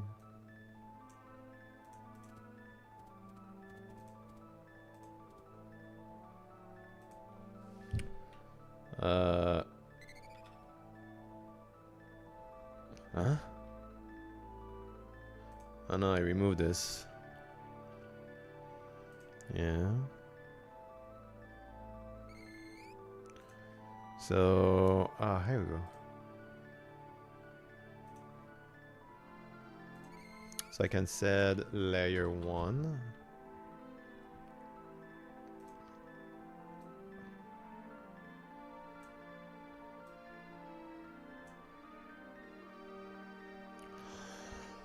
I'm not sure. Wait, said.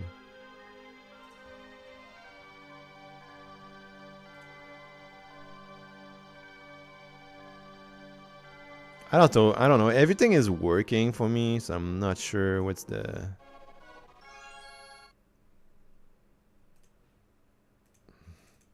Layer 3, 2. Yeah, there's a couple things I don't see, but I think I can fix it.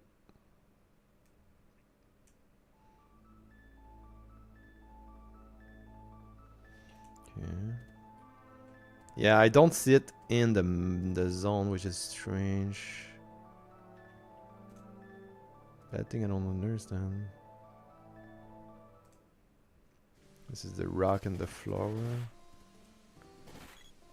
So...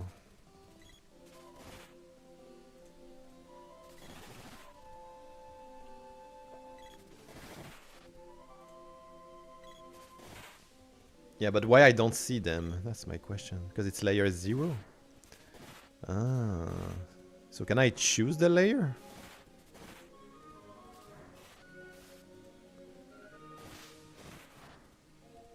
So how this work? Do you choose the layer? Wait, what? How this work is it? Because I don't see the stuff there. Hi, what are you working on now? I say you are finishing up that dragon boss. Yeah, dragon boss is done, Rebecca. Now I'm doing... well, I did pathfinding this morning. And now I'm fixing the zone for the Godot version 4.3, which I didn't do yet. So there's a video with Michael that explaining, but I don't know, it's... not sure to understand. Select all layer. How do you change the layer? How do you select the different layer?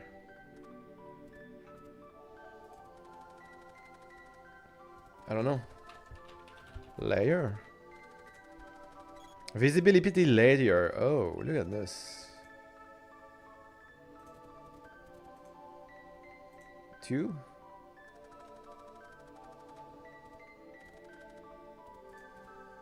Visibility. Ah, this is how it works.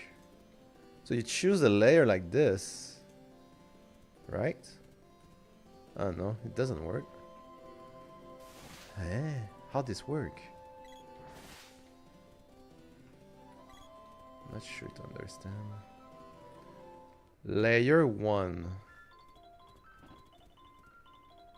How this work? Layer 1. Yeah. So layer 1. So it's on top of each other, or what's going on?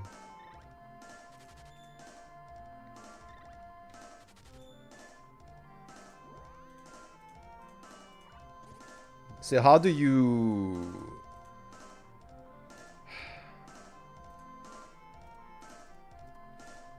so how this work? I don't know. It's just my layer 1, I don't get it. Does my layer 1 have to be on top of everything? Like this?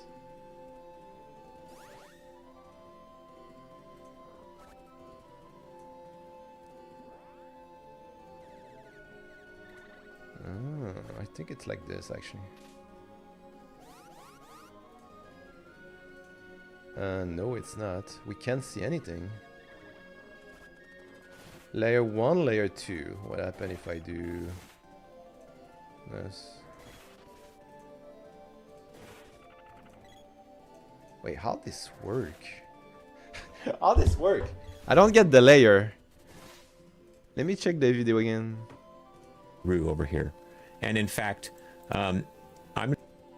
people had when working with, and in the case of this tile set that we've got here, you can see, in fact, here's 32 pixels by 32 pixels, but the rendering quadrants. You didn't explain it. And then you don't actually explain it. I mean, what? Okay, so this is layer 0. And the grass, which we don't see. Oh, now we see it. This is level 2 layer. Okay, now we see it.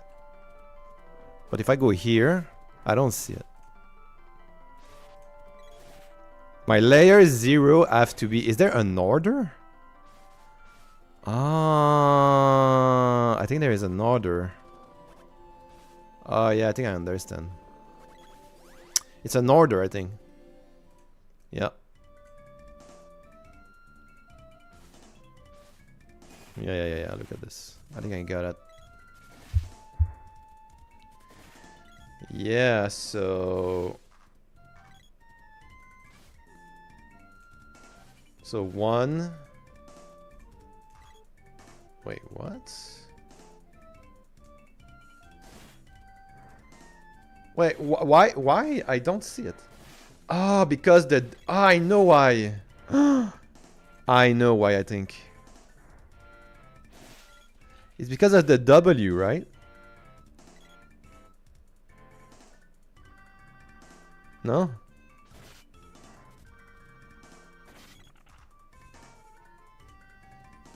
Well, why I don't see anything in there? What the hell?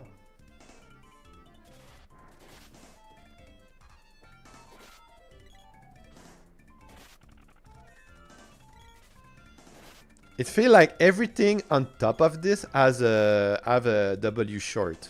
Look. That's why I don't see anything.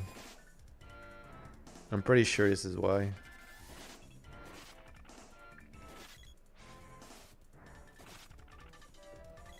Like visibility layer. Okay. Let me change this. Everything to 1. And this one. I think it's because of this, right?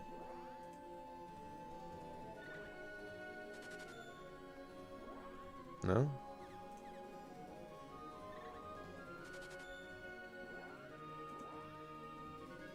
Resources.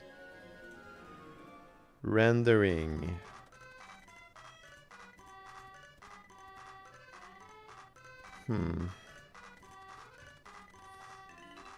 It's not normal, nothing I see there.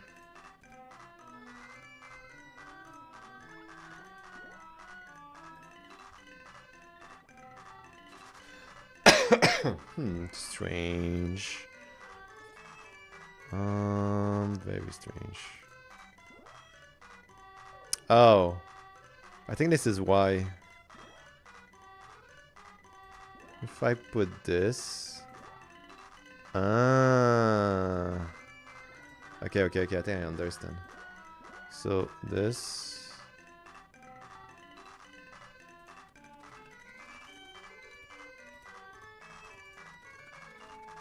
Wondering...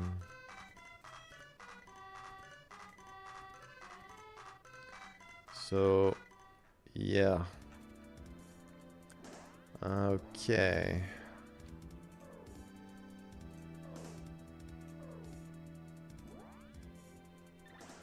Okay.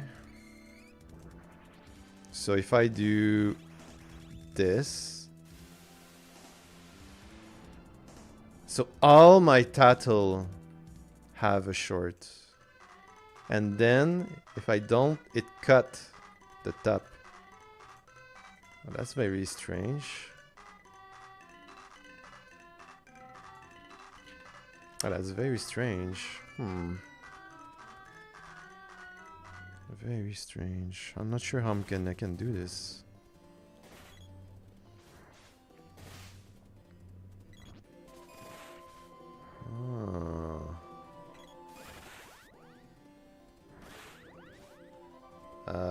Maybe if I put it here.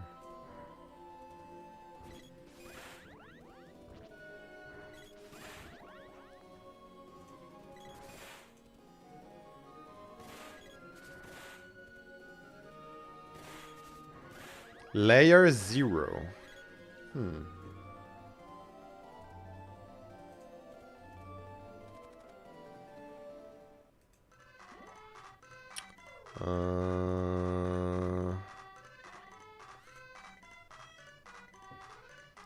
Trying to figure out what is going on with this.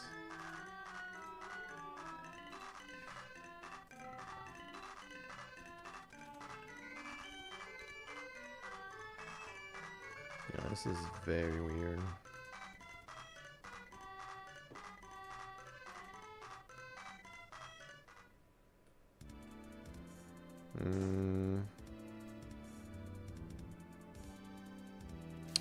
I mean, I could redo it.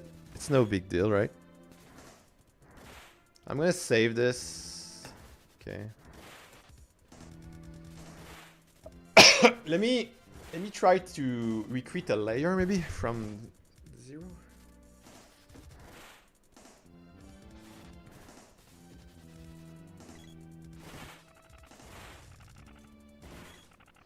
The titles is the full map zone 2. Yo. Jamin. Yo, Lamin. Oh, sorry. Lamin. 43. Hey, what's up? Thank you for following. Thank you for following. I think I'm gonna try to full map. So what's the zone? Summer 12, zone 2. Okay, it's this one. They're super fun. Okay.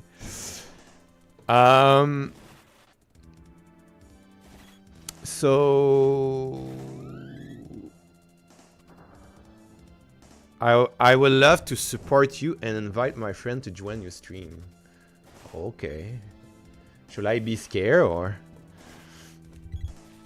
I mean,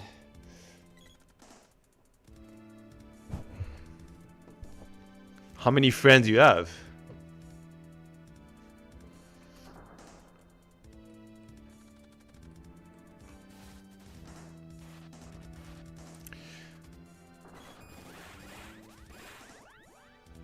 What's your schedule? Drop your channel link or them to my friend can follow.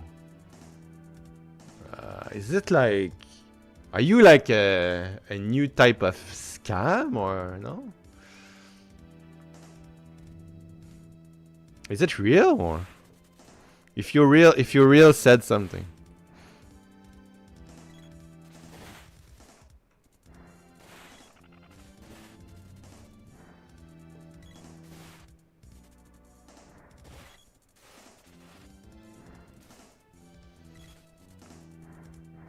How do you know I have Discord?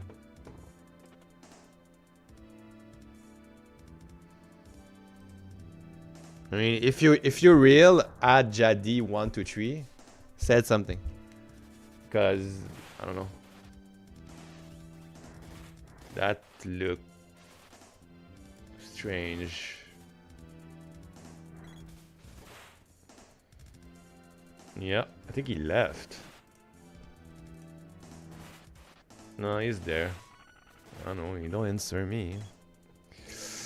Okay, so yeah, I still don't know what to do with this. I'm gonna delete it, I think. Z relative.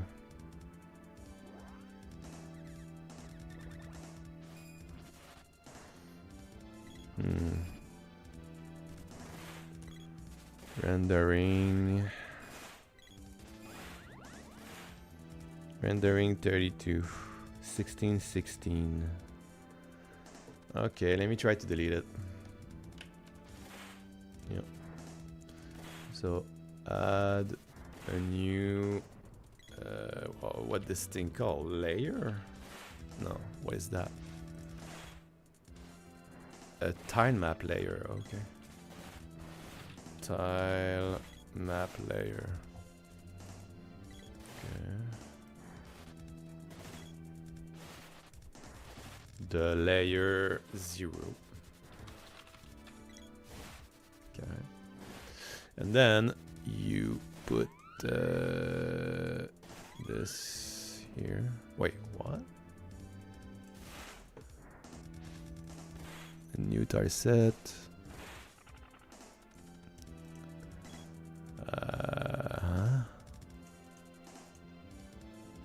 Wait, why I cannot drop it? Oh. I need to drop it here. Wait, what? Oh no, tile set. There we go.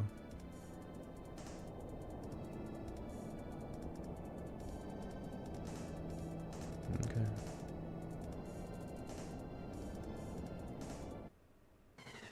Let's see. It's loading. Okay.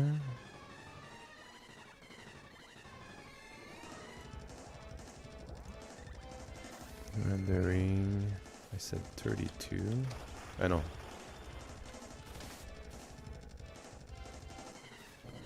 Okay. Let me try this.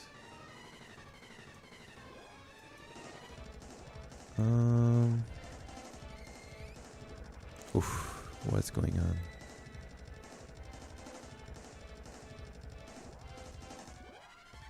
This is super slow, huh? What? Pent. Select. Okay, let me test it.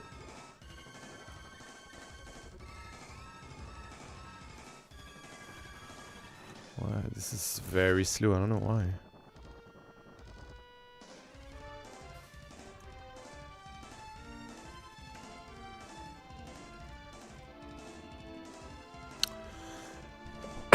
I'm not sure.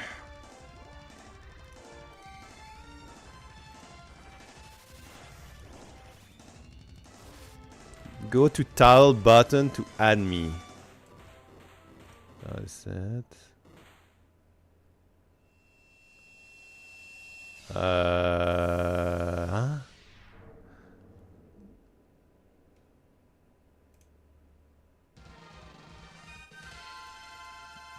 Do I need to save or?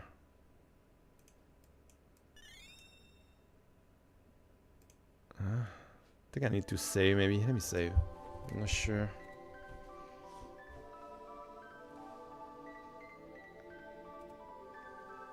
Okay.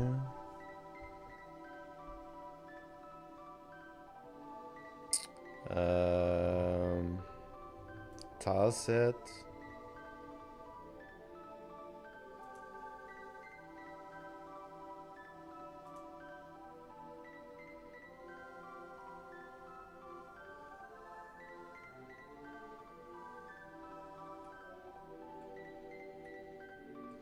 Okay, this is very crazy laggy.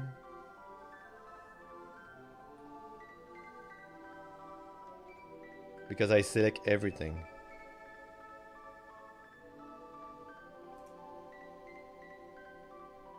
Select an editor. Wait, what?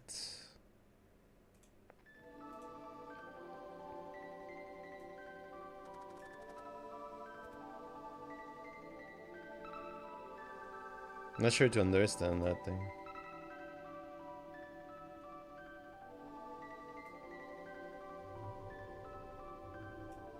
Yo, this is not cool.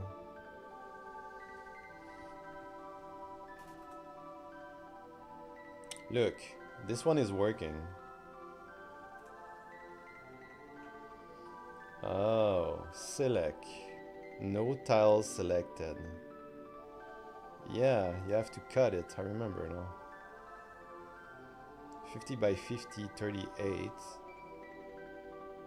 So what's the resolution I need?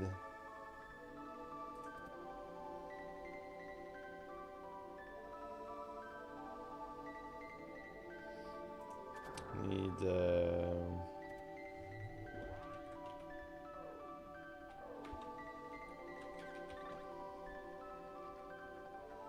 there we go.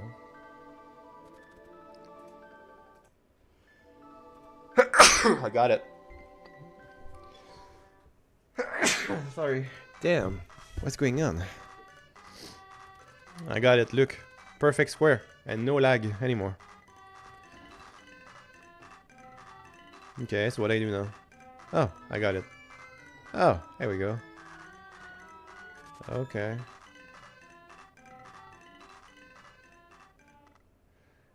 But, I'm still doing that thing, you know?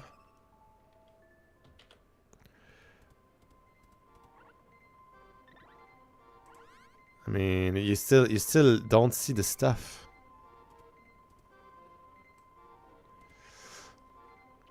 On top of it. It might be something.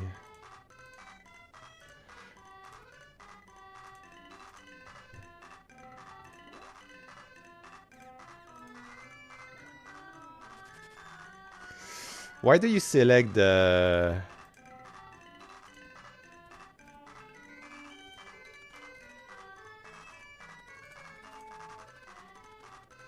Separation... Oh, 1 second.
I'm back. Sorry, I'm sick at the same time. Okay, let me check this again.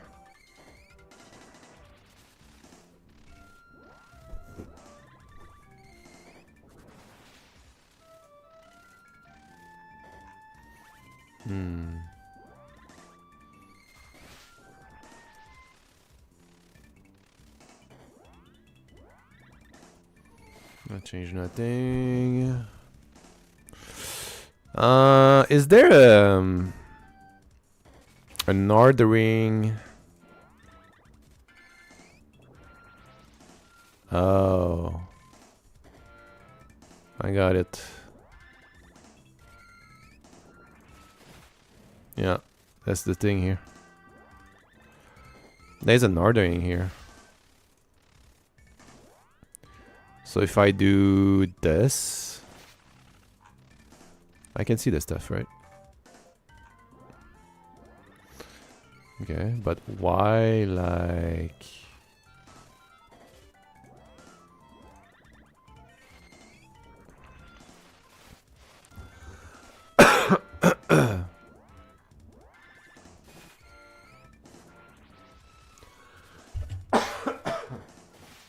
Sorry, I'm sick.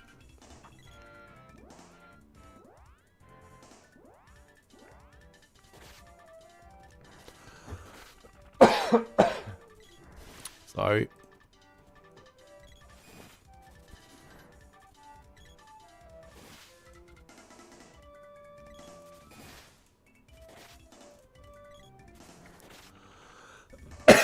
Damn.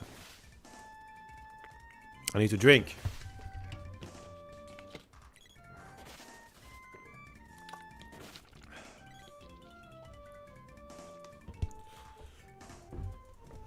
So there is a northern ring, actually.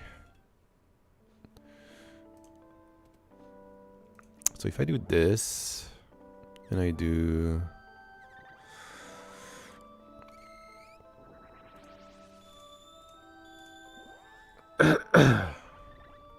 visibility layer.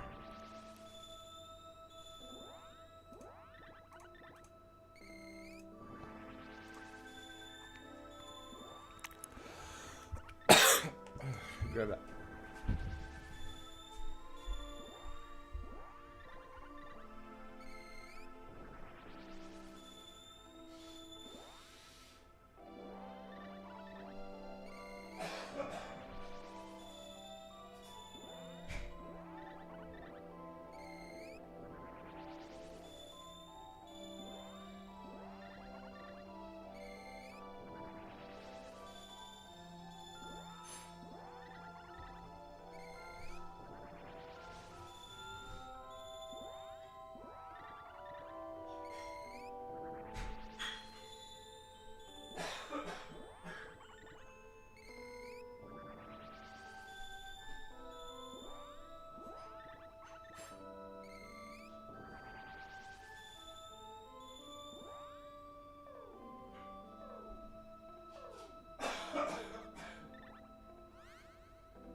I don't understand that thing. Oh my god. Trying to fix the layer thing. But I don't know, man. I need to figure out what this thing said.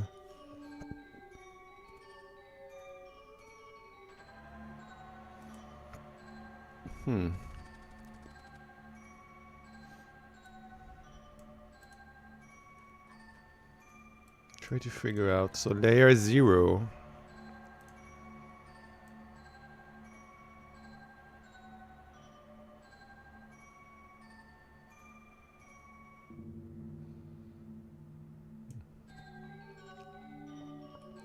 But I think you have to be 0, 0, right? Let me open another scene. Let me open like play something like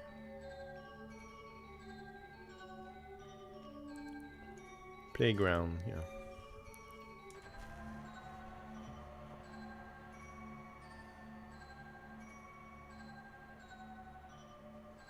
If you check this one, yeah, it's 0, 0. It's 0, 0. So it have to be 0, 0.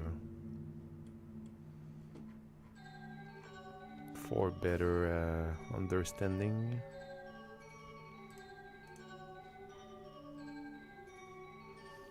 Transform, ordering, proceed. Resource, no.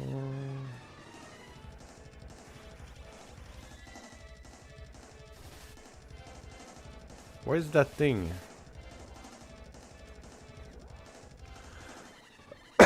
Why it said the movement thing? The positioning. Why is the positioning of this? Ah, there we go. 0, 0. Okay, I got it. Okay, so what I have to do is I have to put this. I need to see the top of this. Huh. How? So why I don't see the top? There might be something with this here. The middle. How it's called again?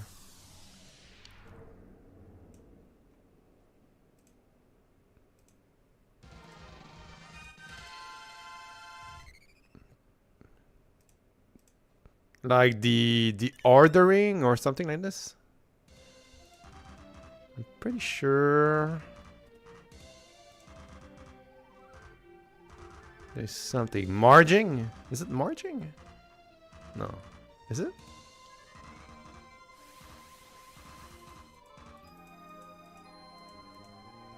Whoa. No, I don't think it's marging. It just lag out.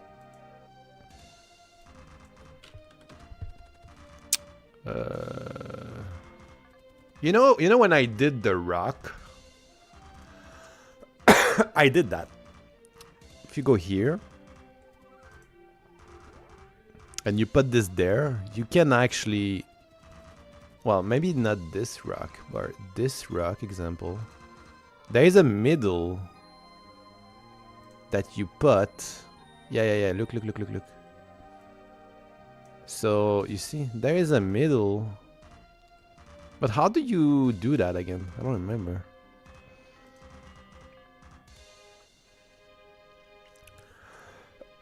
You can actually selection. Okay, I got it. Yeah. It's here, I think. Yeah, it's selection. Okay. So let's go back to here. Select and bang. Ah, here we go. Okay, I have it. Okay, so what I do with this is the Y.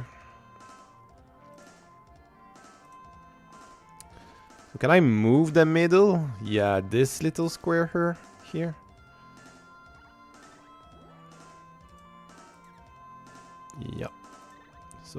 What if I do like 100? No. No. Minus 2k.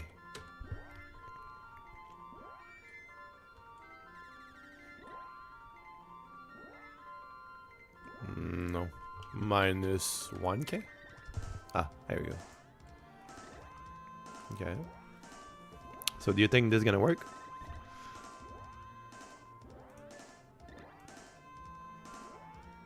I mean, I can try to save, but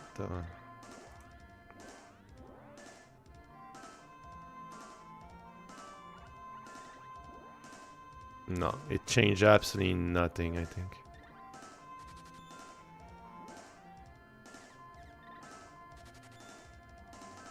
Nope, nothing have changed. No, so it's not this. Okay, it's not this. It's not related to that. Okay, so what is it then? We will figure out.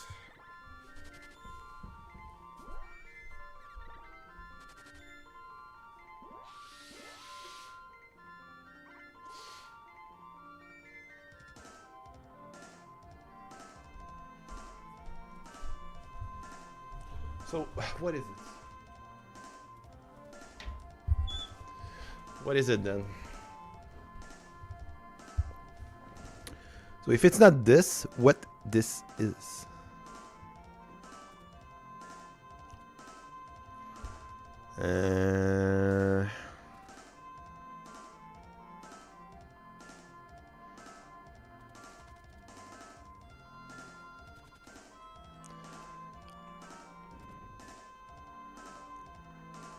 But I see the layer tree. So everything that is in the layer tree, I see it, right?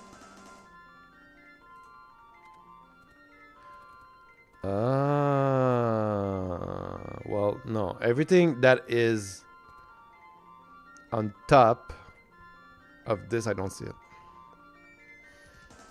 But at the end, I see the bushes. I see the rock. No, I don't see the rock as on top. But do I see the flower? Yeah, I see the flower too. So it's just on top of the map, the problem. Wow. Yeah, this is weird. That is right there too. What happened if I move it? Curious.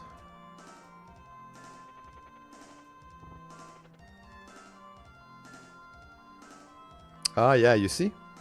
Yeah, that's what I was thinking.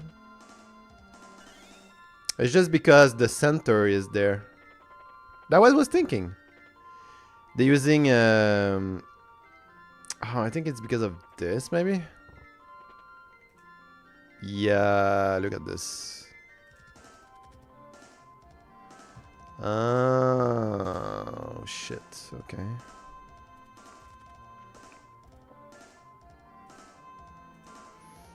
Ah, you got it. So here...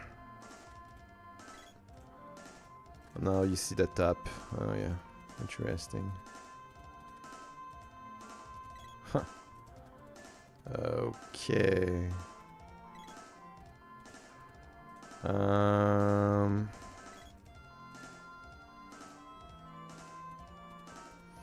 How do I deselect this? Like...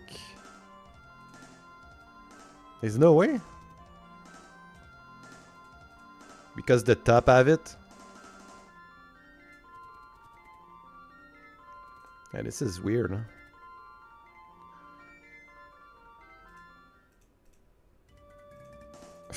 This is very strange. W shorting.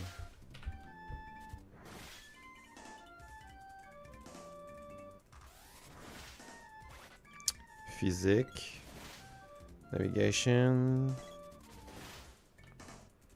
Top level. Show behind. Child.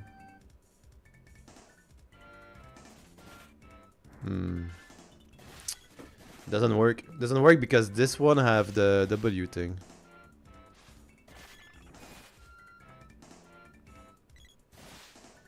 But if I do this, I don't see the rest. It's so strange. So weird. Do you think I need to deactivate everything?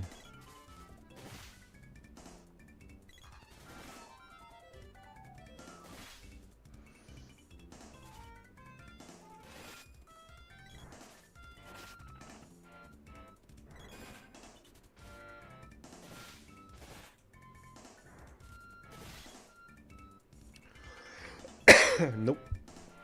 I still don't see correctly. Wait, what?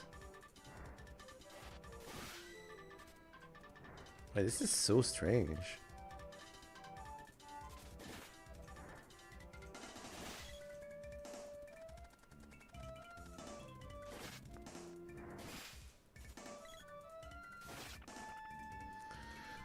This is strange, man. What the hell is this?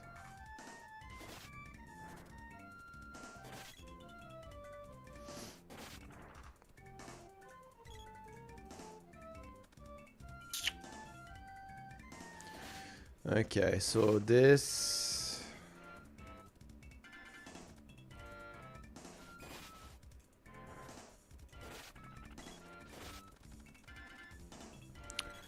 So if I do this, I see the old thing. Well, I see the other layer. But I don't see the trees. I don't see the flower. No. I don't see the trees. I don't see the trees and all the small rock and flowers. I don't see them.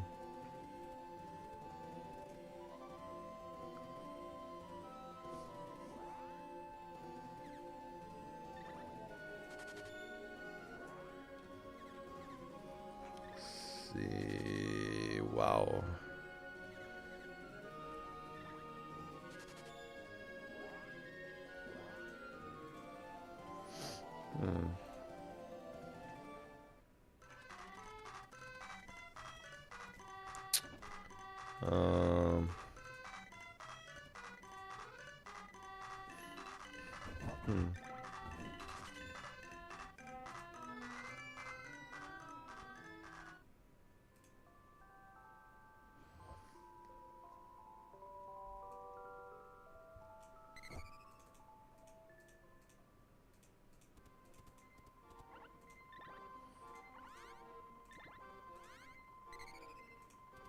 Select.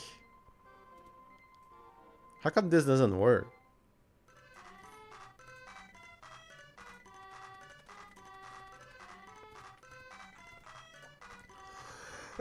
Oh, I see here. No, there's nothing in there.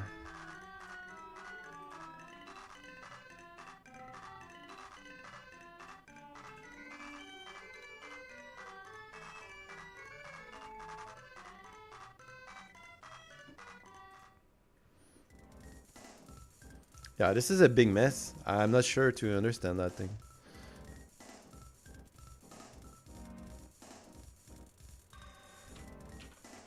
I mean, there's a layer order now, or what's going on?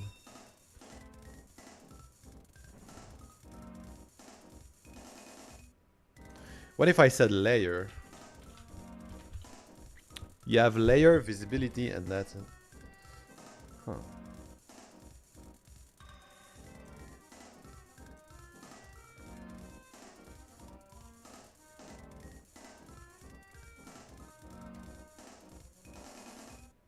That is weird.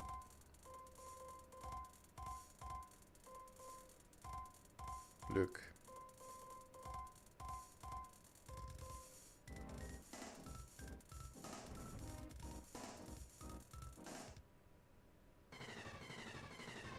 So there's definitely a W order in this, guys. Look at this.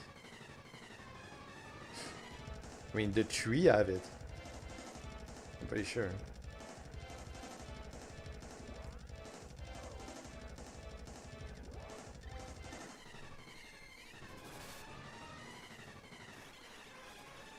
Yeah, the tree have it. I cannot believe it. Doesn't have. What? Interesting.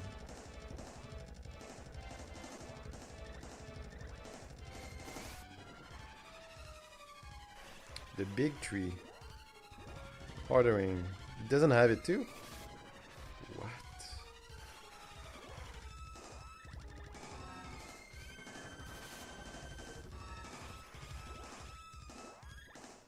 The bush doesn't have it too.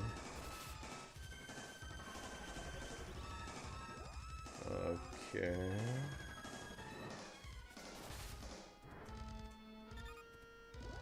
Oh my god.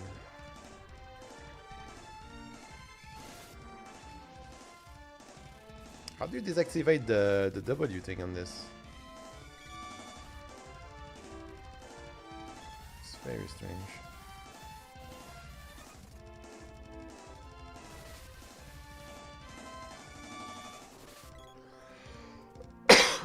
Yeah, I don't get it. There might be a layer thing. No, an order. How it's called? Yeah, something like that.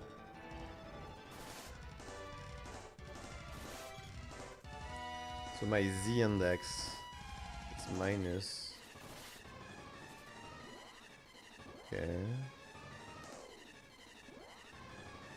Well, at least I see some trees.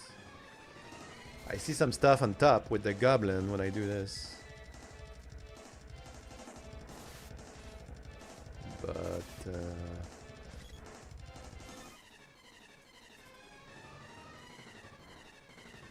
oh, now I see everything. Wait, what?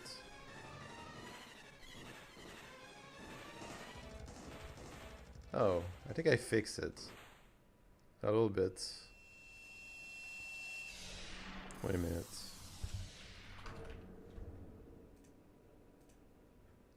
Wait a minute.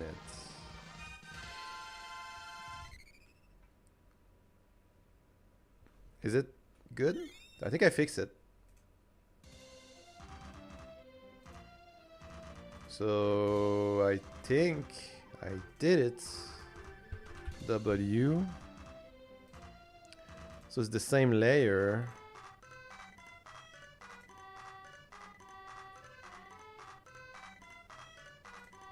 I fix it because I put the order to -1. Because if I put 0,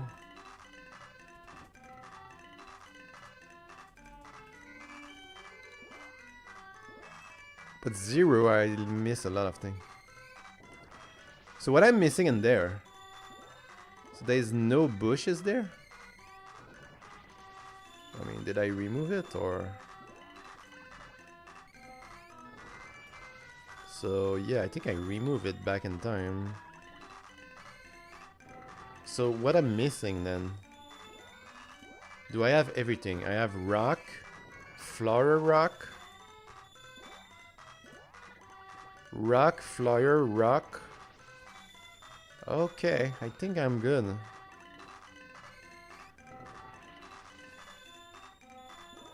I think I'm good. I'm gonna move those three.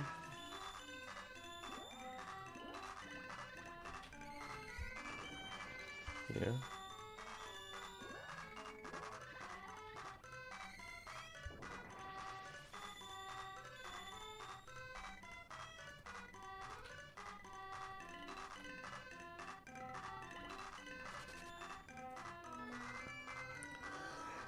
I think it's working now. Let me test this. But maybe I messed up a lot of things by doing that.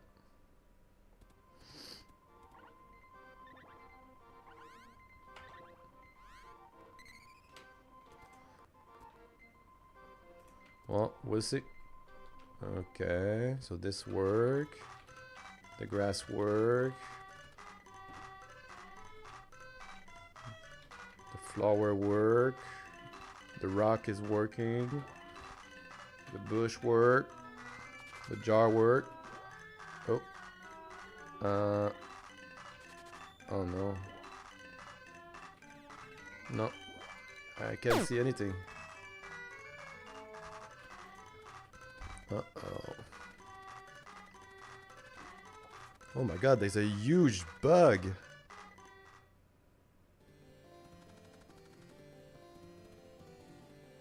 Whoa!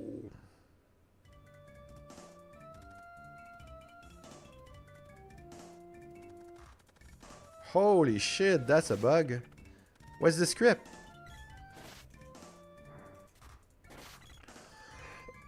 Cannot create title outside of the texture. Ah, well, that's why I try to fix. Holy shit. Well, I try to fix it.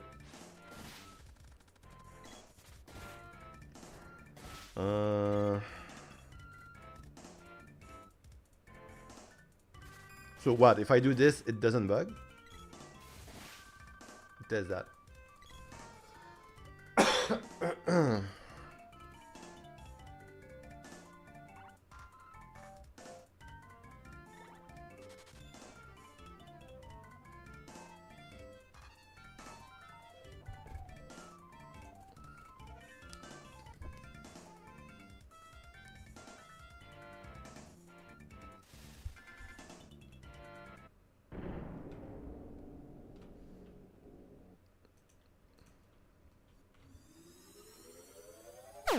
Yeah, same problem. And a lot of bug as well. Okay. What the hell? Yeah, this is weird.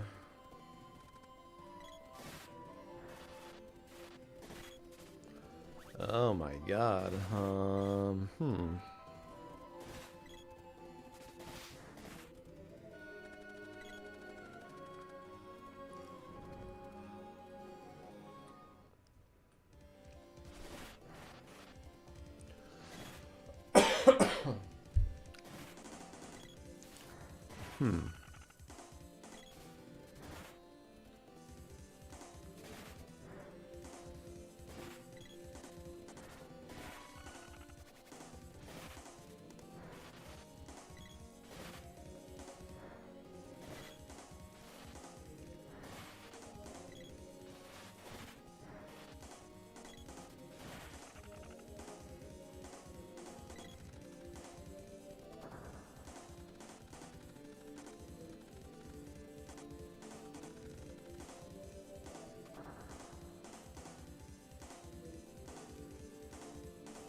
This is very strange.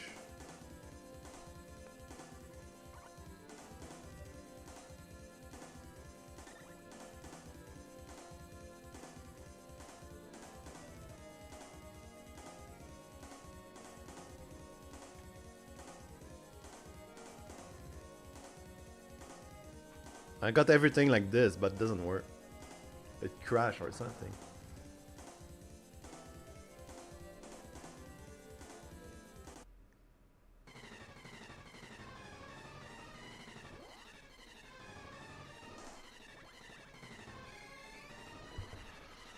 Let me try, but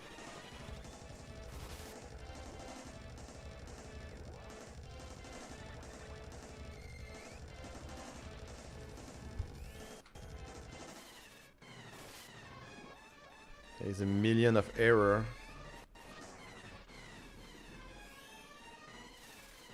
Oh wow, I see everything, but yeah, you see the rock.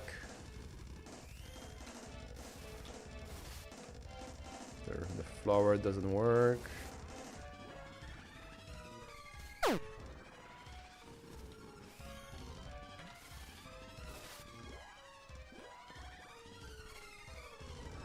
Like this is wrong here, the rock, look at this. The flower too is wrong. Oh, the tree work.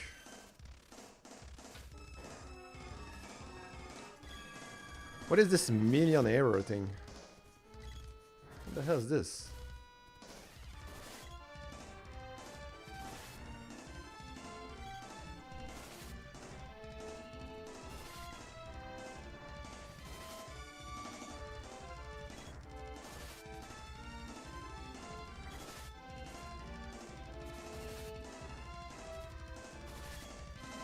Not sure what this is.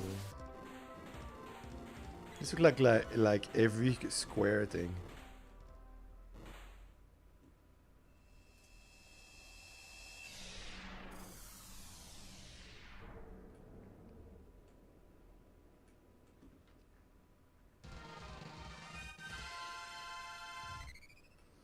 You know, maybe that's why it doesn't work correctly.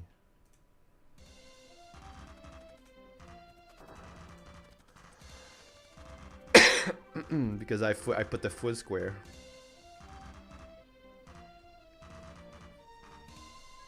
I mean, it's logic to put a full square, to be honest.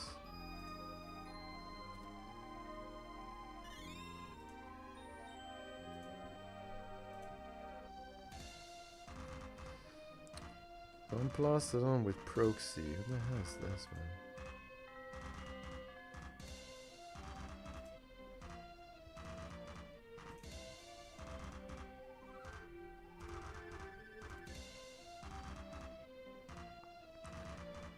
The title set Atlas sources. What is this? Oh my god. What is that? Is it my script?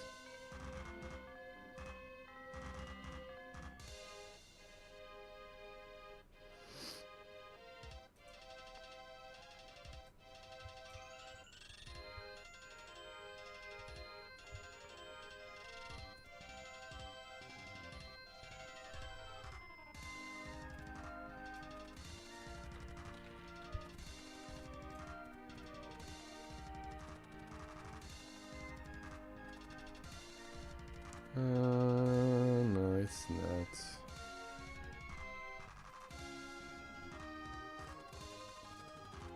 It's another thing. I think I know what this is actually. It's because I use a full square instead of the small square.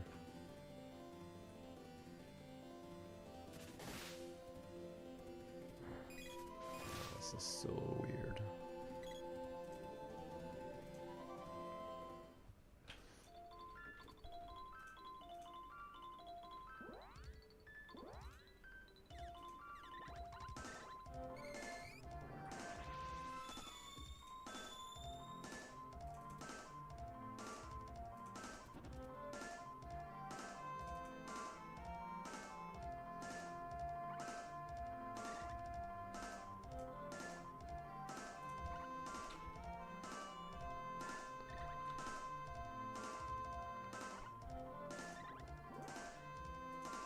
I crush everything.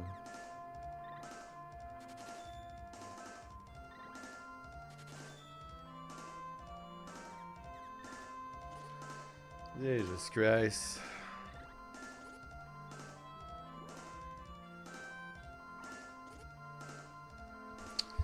Yeah, I don't know.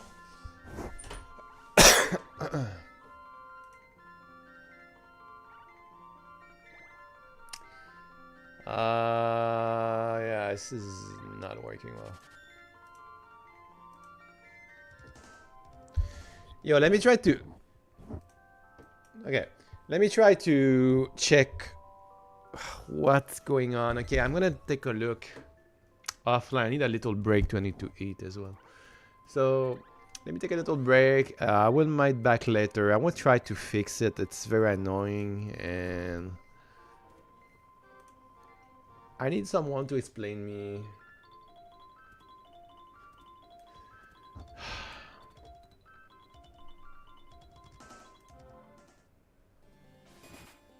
I mean, I didn't configure my game like Michael did, so okay.